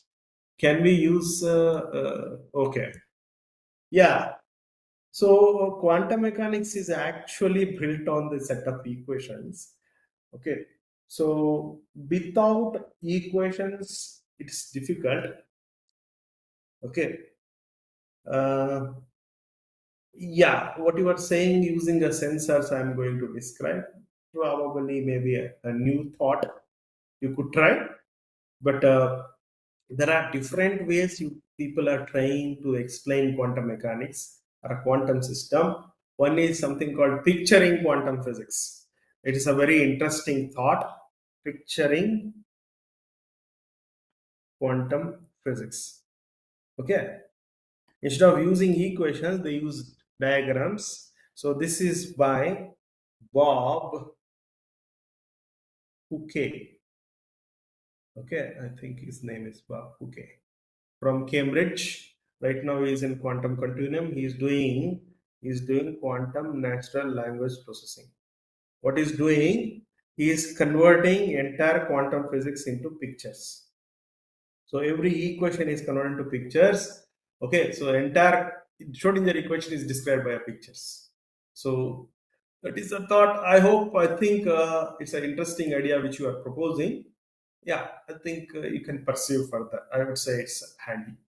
Okay, right? Yeah. Is there any question? Okay, super. Okay, what is that? Supercalifragilistic. Okay, I don't know. That's a long sentence. I think Professor K. Jayalakshmi. A single word. You mean to say good explanation? Okay, thank you. Okay, so I would stop at this point and hand it over to Academy, Jadeja sir. Okay, so if there is any questions, you are free to reach out to me through mail or phone. I would be happy to answer. And Thank you. of course, sir will be going to conduct future sessions also. So in case of any other questions, you can ask afterwards also. So thank you so much, sir, once again. And for the participants, there are a couple of announcements. The first one is in case if you are facing any issues with respect to your canvas, then we request you to go through the recorded video which we had shared earlier, along with the slides how to join canvas, right? So you can refer to it so that uh, you can join on Canvas, and then you will be able to access all the material as well as recordings. Already 700 plus participants have joined Canvas, but I'm again repeating this for the remaining ones. And one more announcement is with respect to quiz, and this is very much important announcement because quiz is mandatory.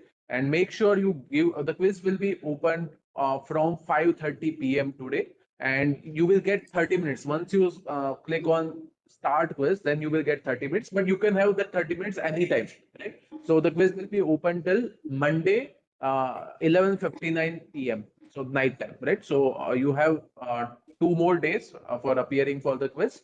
And don't worry, today's session won't be considered with respect to quiz, right? No questions will be there from today's session.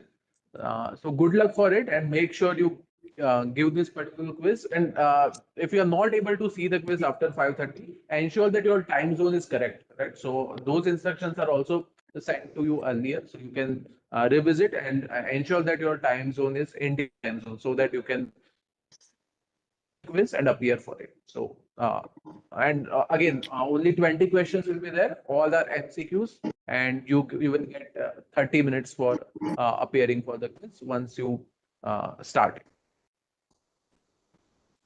Sir, just a minute. Thank you, Swajay. Sure, sir. Sure, sir. Even Yes, go. non-physicists and non-mathematicians participants also get connected with your explanation. It is very nice, and I think we can handle the non-mathematics, non-physics, non-computer science faculty also. Anyway, maybe in the future they will be able to understand the nitty-gritties of your session. I appreciate you very much, sir, because everybody is satisfied. Thank you from the AICT Academy. Yes, sir. Any Yes, sir. session tomorrow? Yes, It is sir. holiday, I think. Is there a holiday tomorrow? No session. No session tomorrow. We'll continue on Monday. Just a small request. I guess around 300 participants have paid the fees, but remaining ones are still pending. So we request you to Yes, sir. pay the fees. I will also request them to pay the fee. And my concern is to include the rest of the participants also, because so many people could not able to join. Maybe Right. So during we next are session going we can to arrange one orientation also. right. We are going to provide recordings, and also will guide them Yeah. in case of any issues. Sure. Yeah. Yes. Thank you. Thank you very much. Right. And also participants can email us in case if they are Yes, still yes. facing any issues with respect to WebEx or Canvas, we'll guide. Okay. Okay. So we'll continue on Monday, same Yes. time, 3 to Same 5. time. But before that, I will request all the participants, and also Pilli sir is here. So in case if Yeah, I request all the participants to complete the quiz. It is, I think, very easy, and everybody will get through if you attempt this.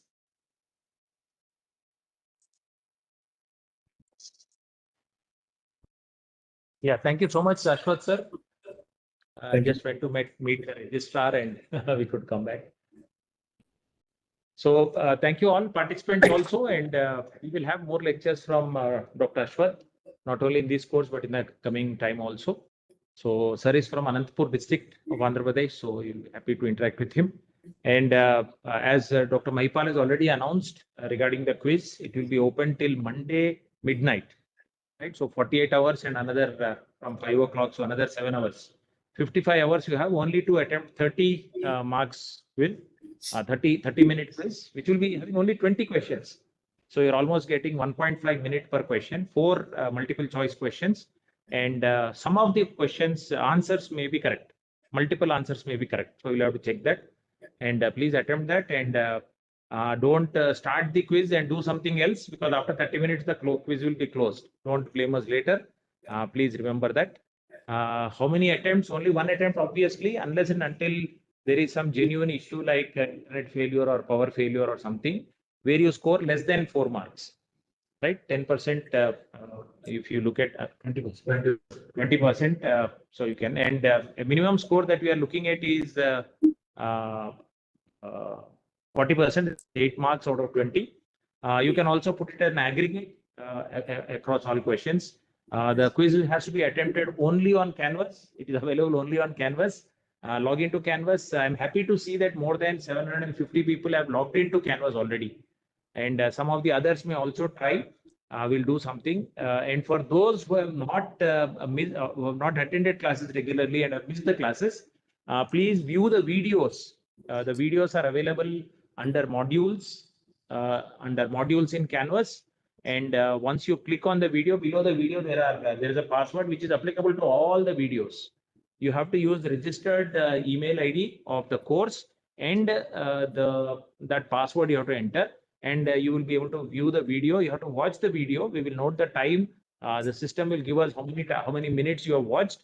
So we will be able to, based on that, we will take a final decision. That will be counted later when you have a shortage of attendance. We'll look at the number of classes attended there and number of minutes the video was watched.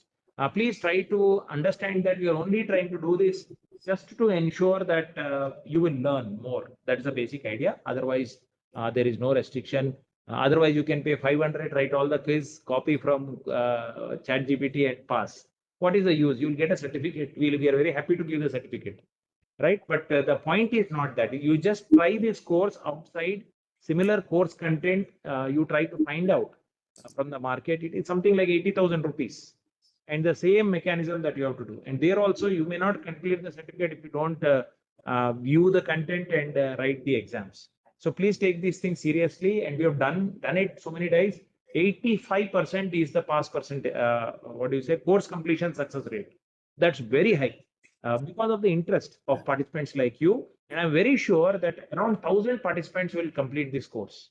You would have to meet the attendance requirements. You can watch the videos and get the attendance requirements. And you have to pass the quiz, for which you will get excellent, very good, and satisfactory grades accordingly. Right. So all the best. And I hope we will have a demo session now. If in case of any issues, we can have, but I guess we are available here. Anybody who has not joined on Canvas, we are available. We will show how to join the Canvas. That's all we can do. If there is still some issues with some people, please mention in the group or write to us personally. We will have a Google Meet chat with you. We'll meet on Google Meet. While you are showing us what is going wrong, we will try to help you. Otherwise, we'll solve the issue. So please note, you know the WhatsApp number of Dr. Mike, WhatsApp number of Dipesh, you know the WhatsApp number of. So all three WhatsApp numbers are there. I'll also give the WhatsApp number of Mr. Ramesh. So all of will be available to help those who are not able to log into Canvas. Till Monday evening, we'll be able to help you, right? So can't hear from. Can we? Yeah, notes. All the notes are available. The questions are also not there. So please prepare. Till now, we have not given the notes of Richa Goel. She has not sent. She is sending it shortly. She wants to make some additions and send it. So we have not given any questions from that material. So Dr. Richa's lecture, you can skip. Focus on lectures delivered by Dr. Mustafizur Rahman. 20 questions will come from Mustafizur Rahman sir syllabus. Dr. Richa's syllabus, once the material is provided, along with Ashwath sir and Jay Kumar sir and others, we will give the exam. It will start after Ugadi holidays. So after the festival of Ugadi, will have a break. Please note, Ugadi will not have a lecture, and tomorrow will not have a lecture. Many send the messages, sir, lecture has not started. Please note, tomorrow is Sunday. No class on Sunday. Sunday is rest for you. Prepare well, practice, and write the exam. Right? Is that okay? So thank you so much for being there. Any other questions? Last one of the. Yeah, Emmanuel sir. That is supporting Yes, sir, not yes, sir. for Ashwath sir. Yeah, please go ahead. Sir, I'm sharing today's notes. Okay, looks. Yes, sir. I think so far. I think it is Canva only, right? Are we doing Canva this time? It is Canvas. Sir का login है ना, sir का Sharing folder बना दो, sir खुद डाल देंगे उसमें. हाँ sir, teacher invitation has been sent to you, so we will create a folder under files. Under files, your name will be there. Dr. Ashwath's material will be there. In that folder, you post whatever you would like to add.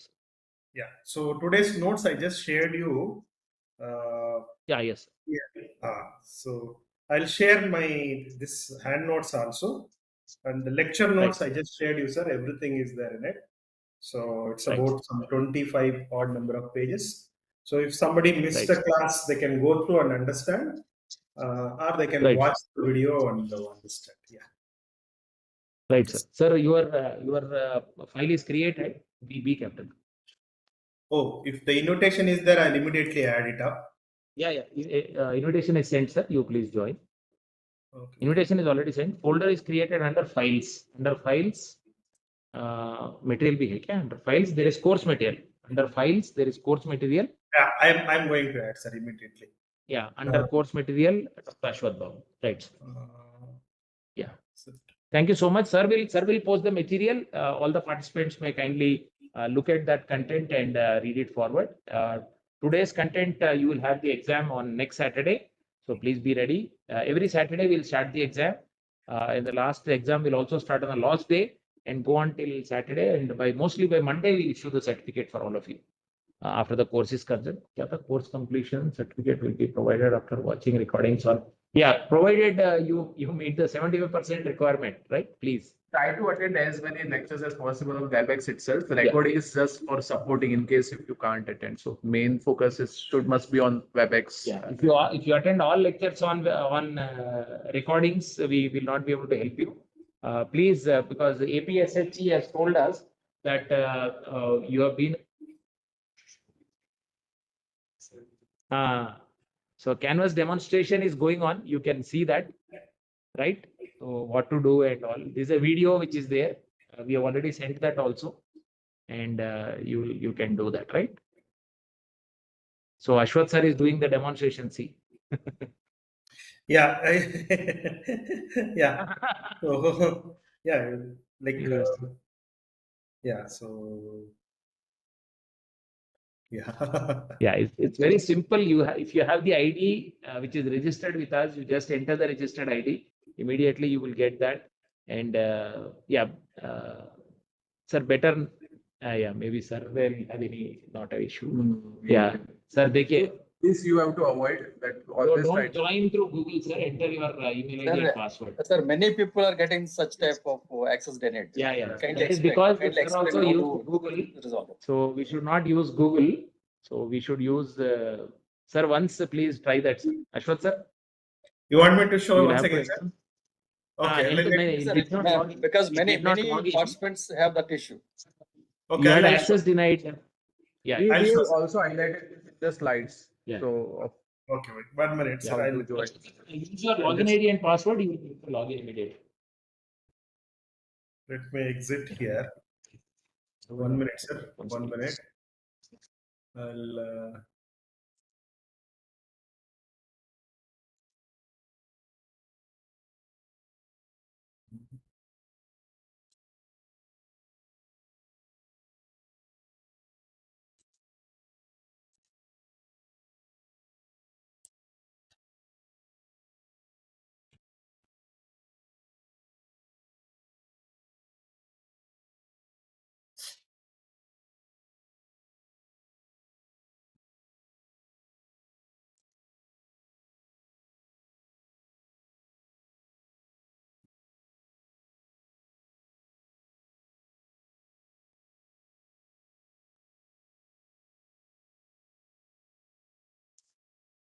Okay, just I will. Okay, I'm with other system. Just a minute. Let me show you. Okay, stop sharing here.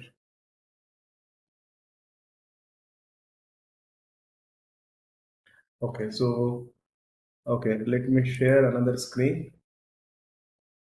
Share entire screen. Yeah, 1 minute, Ashwin sir. Participants who have logged into Canvas, logged into WebEx, and logged into this, and also paid the fee. 4 steps are there. Please note, right? 4 steps. First, join WhatsApp, join WebEx, join Canvas, and pay the fee on MNIT portal. All those who have finished all the 4, you can leave. Right? Thank you. Okay, For those so who are struggling, please stay. Yeah, please go ahead. okay, so I got the invitation. You can just get started. If you have used your credentials properly, this is what you will get. I hope I'm right, sir. Accept.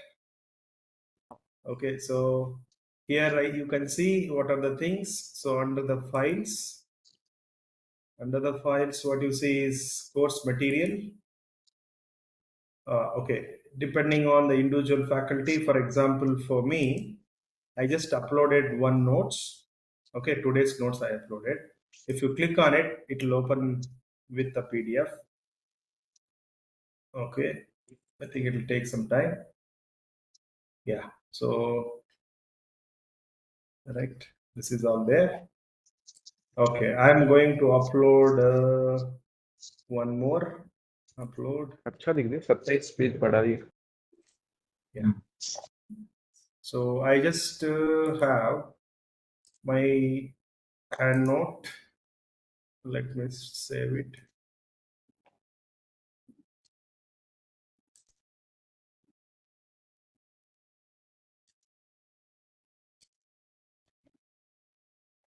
Okay, this is where I have. So let me upload that.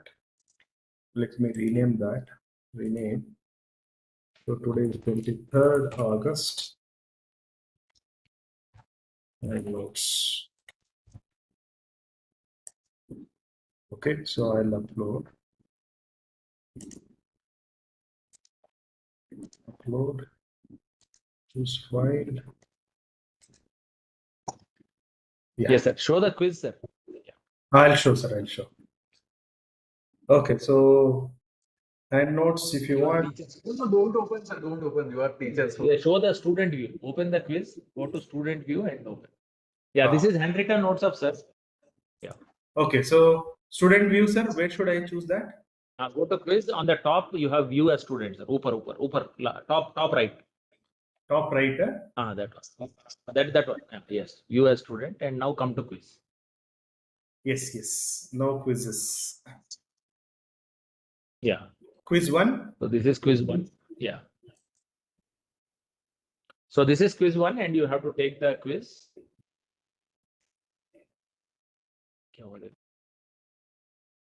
Okay. Until 6:30 it is locked, no, sir?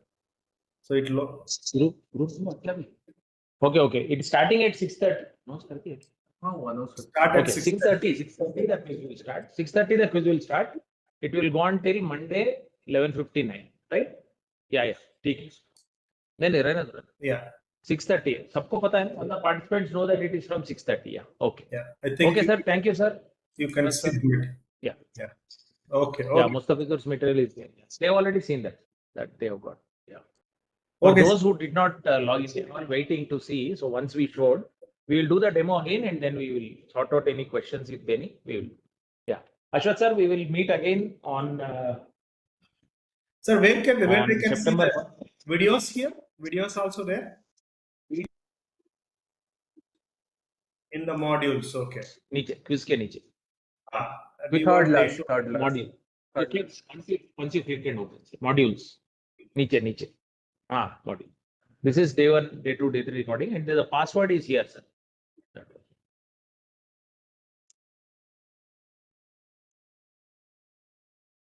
So you will have to enter your login ID and password. Then accordingly they will be able to see. Okay, I can't see. Okay. Right. No, you have to enter your login ID and password. So once you click on that, it will show you. It will open in a new window and then it will ask for password and the registered password which you log See module. you use. Yeah, you have to use the The password is there. Password is mentioned under the recording, sir. Go to the recording again. Go to Canvas again. The second tab, day 2 recording. Canvas tab. Canvas के ना उसके पहले. Previous This one, sir? Yes, that. Go previous minute. Go to previous. Previous. Go okay. one window back. Here, sir, where's modules? उसमें click कर. In modules you will see that. Just click on module. First page. Click on modules. Please use the password for all the recordings. So this is the password. Yes. Okay. So Yeah, the FQA0001. That is the password. It is same for all recording. Okay.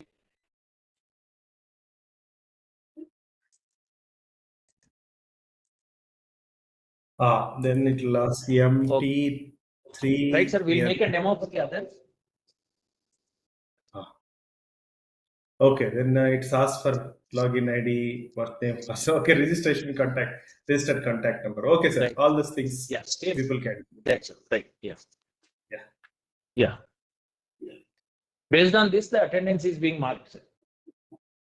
That is for the participants. That's the And this content is being stored on WebEx only, not on Canvas. That's why you're going to WebEx and logging in, and the attendance is maintained in login WebEx. Right, sir. Okay, participants will make a demo for Canvas for those who have not logged in. Sir, एक बार screen sharing. I have to exit the screen share, sir. Yeah, yes. आप कर दो, वो एक बार video दिखा दो.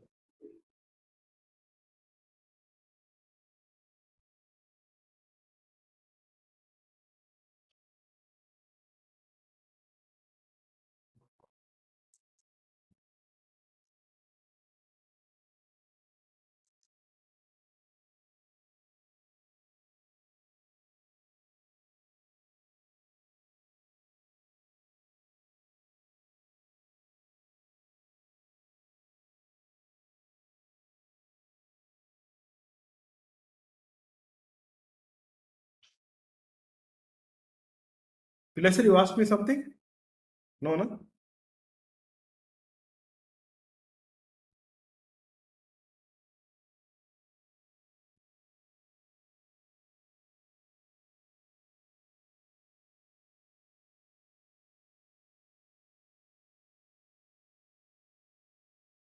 Participants, you can watch the video which we are sharing. Side by side, my voice will be coming.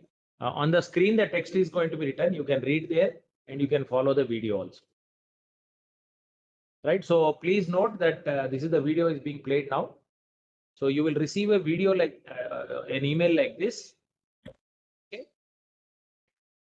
Okay, so that is where you have a Canvas free for teachers and the subject will be course invitation.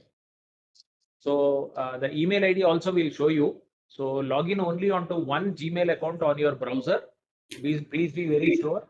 So you log in onto the ID that which you have registered here. That email ID only you log in, right? And then you go there. So once you see that, then you will, once you open that, you look for course invitation.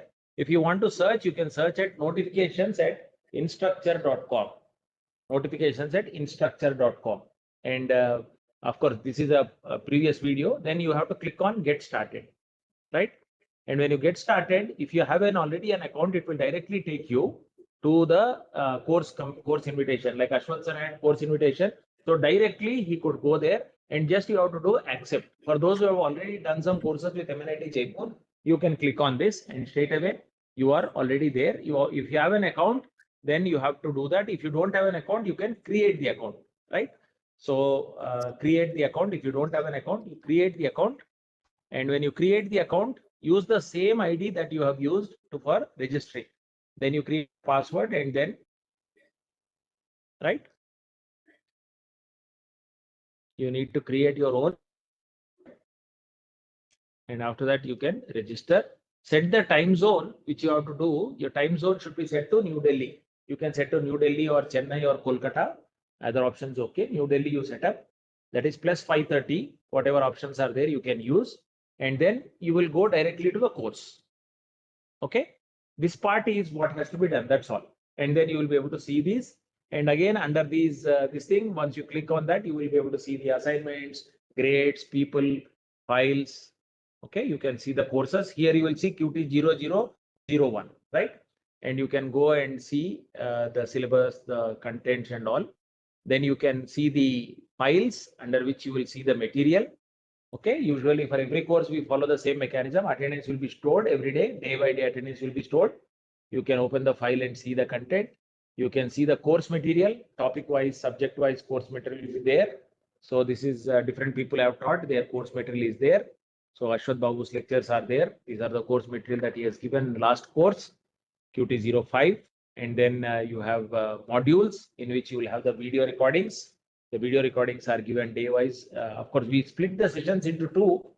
Here now we are not doing, so it will get mostly day wise, you will get a 2-hour video. So you can click on that and watch the video. Okay, the videos are available. And after that, you have the quizzes, which may be there. Here also you have settings for which you can do the timeline, time zone you can set. So time zone, you have to be clear that it should be New Delhi. Please check New Delhi, Chennai, Kolkata or Mumbai and keep that. Otherwise, if you want to edit, you can edit here also. Time zone you can edit by going into settings, right? There you can set it. You can update the settings. You can do that and that will be how the time zone can be changed. Time zone will be needed when you are writing the quiz exam. That's what is the thing, right? So this video has been shared with your registration ID, and this is for those who have an ID already. If you have an email, if you have a Canvas account already, this is how it will go. Okay. And you can see that you go to same thing, course Canvas free for teachers. Some of you may not have got this invitation. If you have not got, please let us know. Otherwise, search for this course invitation, search for notifications at instructure.com. Search this, you will get the invitation. Maybe you can check spam also. Sometimes it may be spam also. Please note that your course role is student. Now you are not teacher in this. As you are a participant, participant is a student in Canvas. Right? When you're teaching a class, you are the teacher. So here, if you already have an account, you registered with the registered ID. If you have a Canvas account, use that, and then you can create and you can join that. Right? So enter the password. Don't go to join with Google or join with Apple or something. This is what password you can use, and then you log in. Don't log in using this one. There you will get this kind of an invitation, and you say accept. Here instead of QT-05, you will get QT-00 and 01, right? And then similar things, files are there, and modules are there where you have video recordings. You can see that, and that's there, right?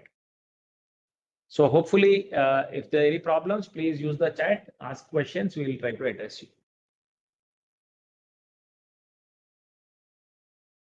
Shafiullah देखो, इनकी ID change कर दो. Who are attending online need not watch the videos on Canvas. Exactly. Those who have attended the lectures online, while the lecture is going on in WebEx, you do not. But of course, if you want to revise, you want to view it again, please use the videos and record, right? And you can watch the videos. There is no problem. Whenever you want to revise for the quiz, you can do that, right? Today is good. So yesterday, right? Yeah. So we have answered all your questions. Thank you. Anything else? We are still there. Shafiullah sir, please wait. Please send your email ID.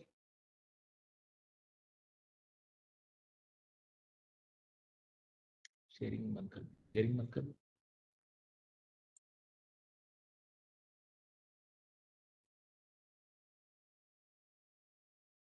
ये दोबारा भेजो. करो अब भेजो. Sir, we have just now sent the invitation. Shafiullah ji. Sheikh sir. We just sent a mail. Please check your email. Check the spam also.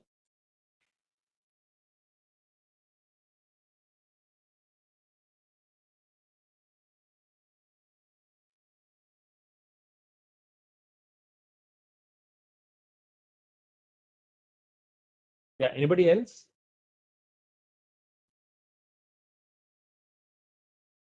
Anybody else is having any problem?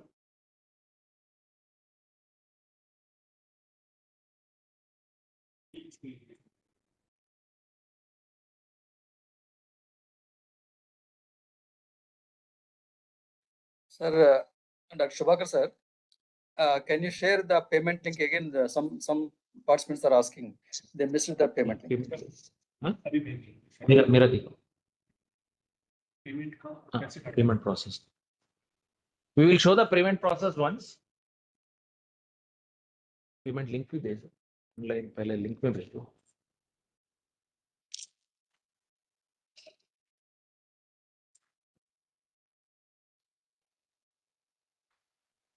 So this is the link. Please note online.mnit.ac.in.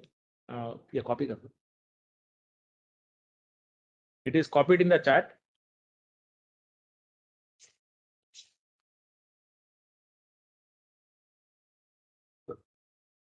इधर नीचे आएगा. 3 dot नीचे 3 dot पे उधर chat. So we have copied the link. Okay. So here you see now we are using my login. We are trying to do that. Go to next. It's manual, right? imshub@gmail.com. shub at gmail.com. क्या था password?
Once you log in, you will get a screen like this.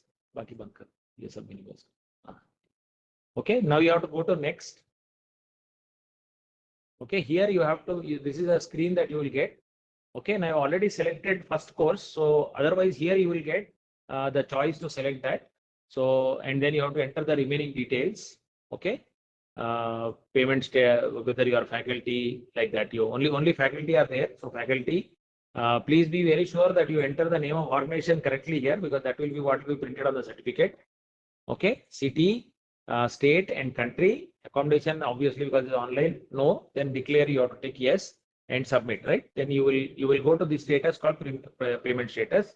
So I already registered. So this is what I will get.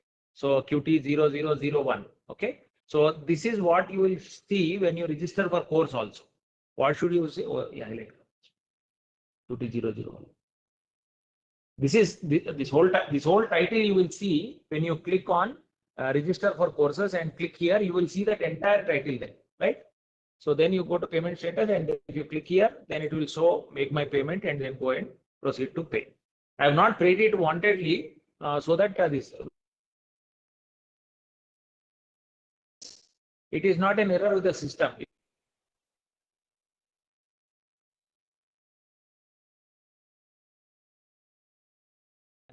So you have to do back. You have to go to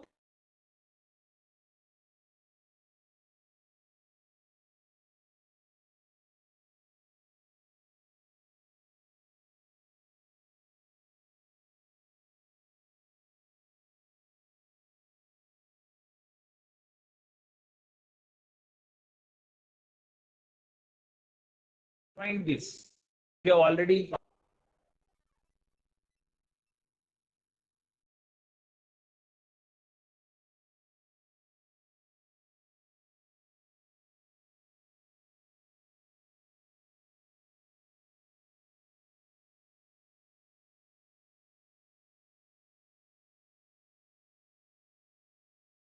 QT-00 here. You have to click. Whenever there is any question is जो कैसा आता है.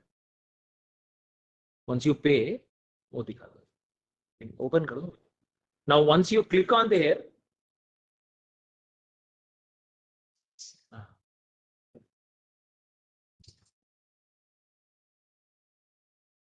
एक बार share में करो.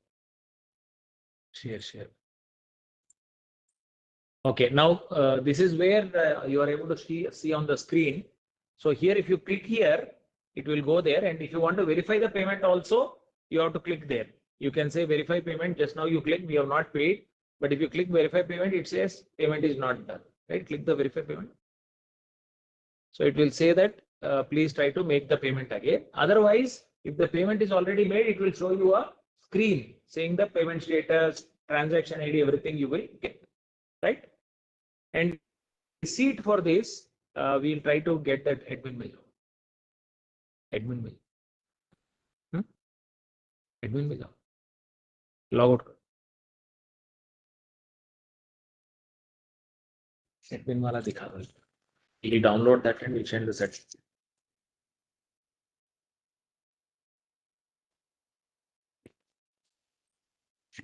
Login करे तो उनको मिलता ना. लॉगिन करने के बाद दिख जाता है. नहीं, स्टेटस नहीं दिखता. Select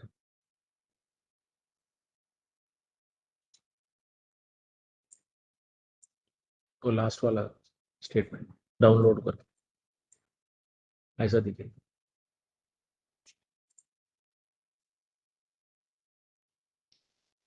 So after you make a payment, something like this will be shown on the screen, right? Right. So because it's a system generated, you will get a fee receipt. You can look at that. Something like this will be there. Transaction details, everything will be there. So you can take a printout. If still you are having a struggle, you let us know. We will send you this receipt. Okay. Canvas email not received. Shafiullah sir, can you send another email ID? Now present.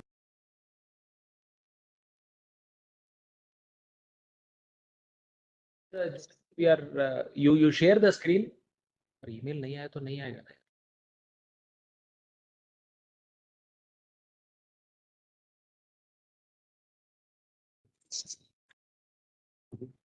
Yeah, can you share the screen, Shafiola ji? We are making you presenter.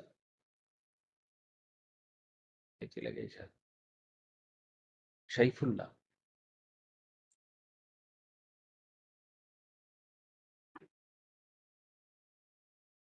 Shafiullah.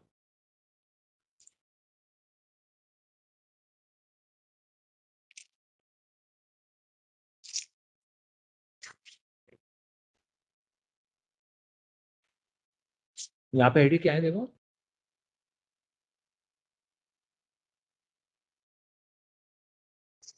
Yeah, Shafiullah ji, your panelist, can you share the screen?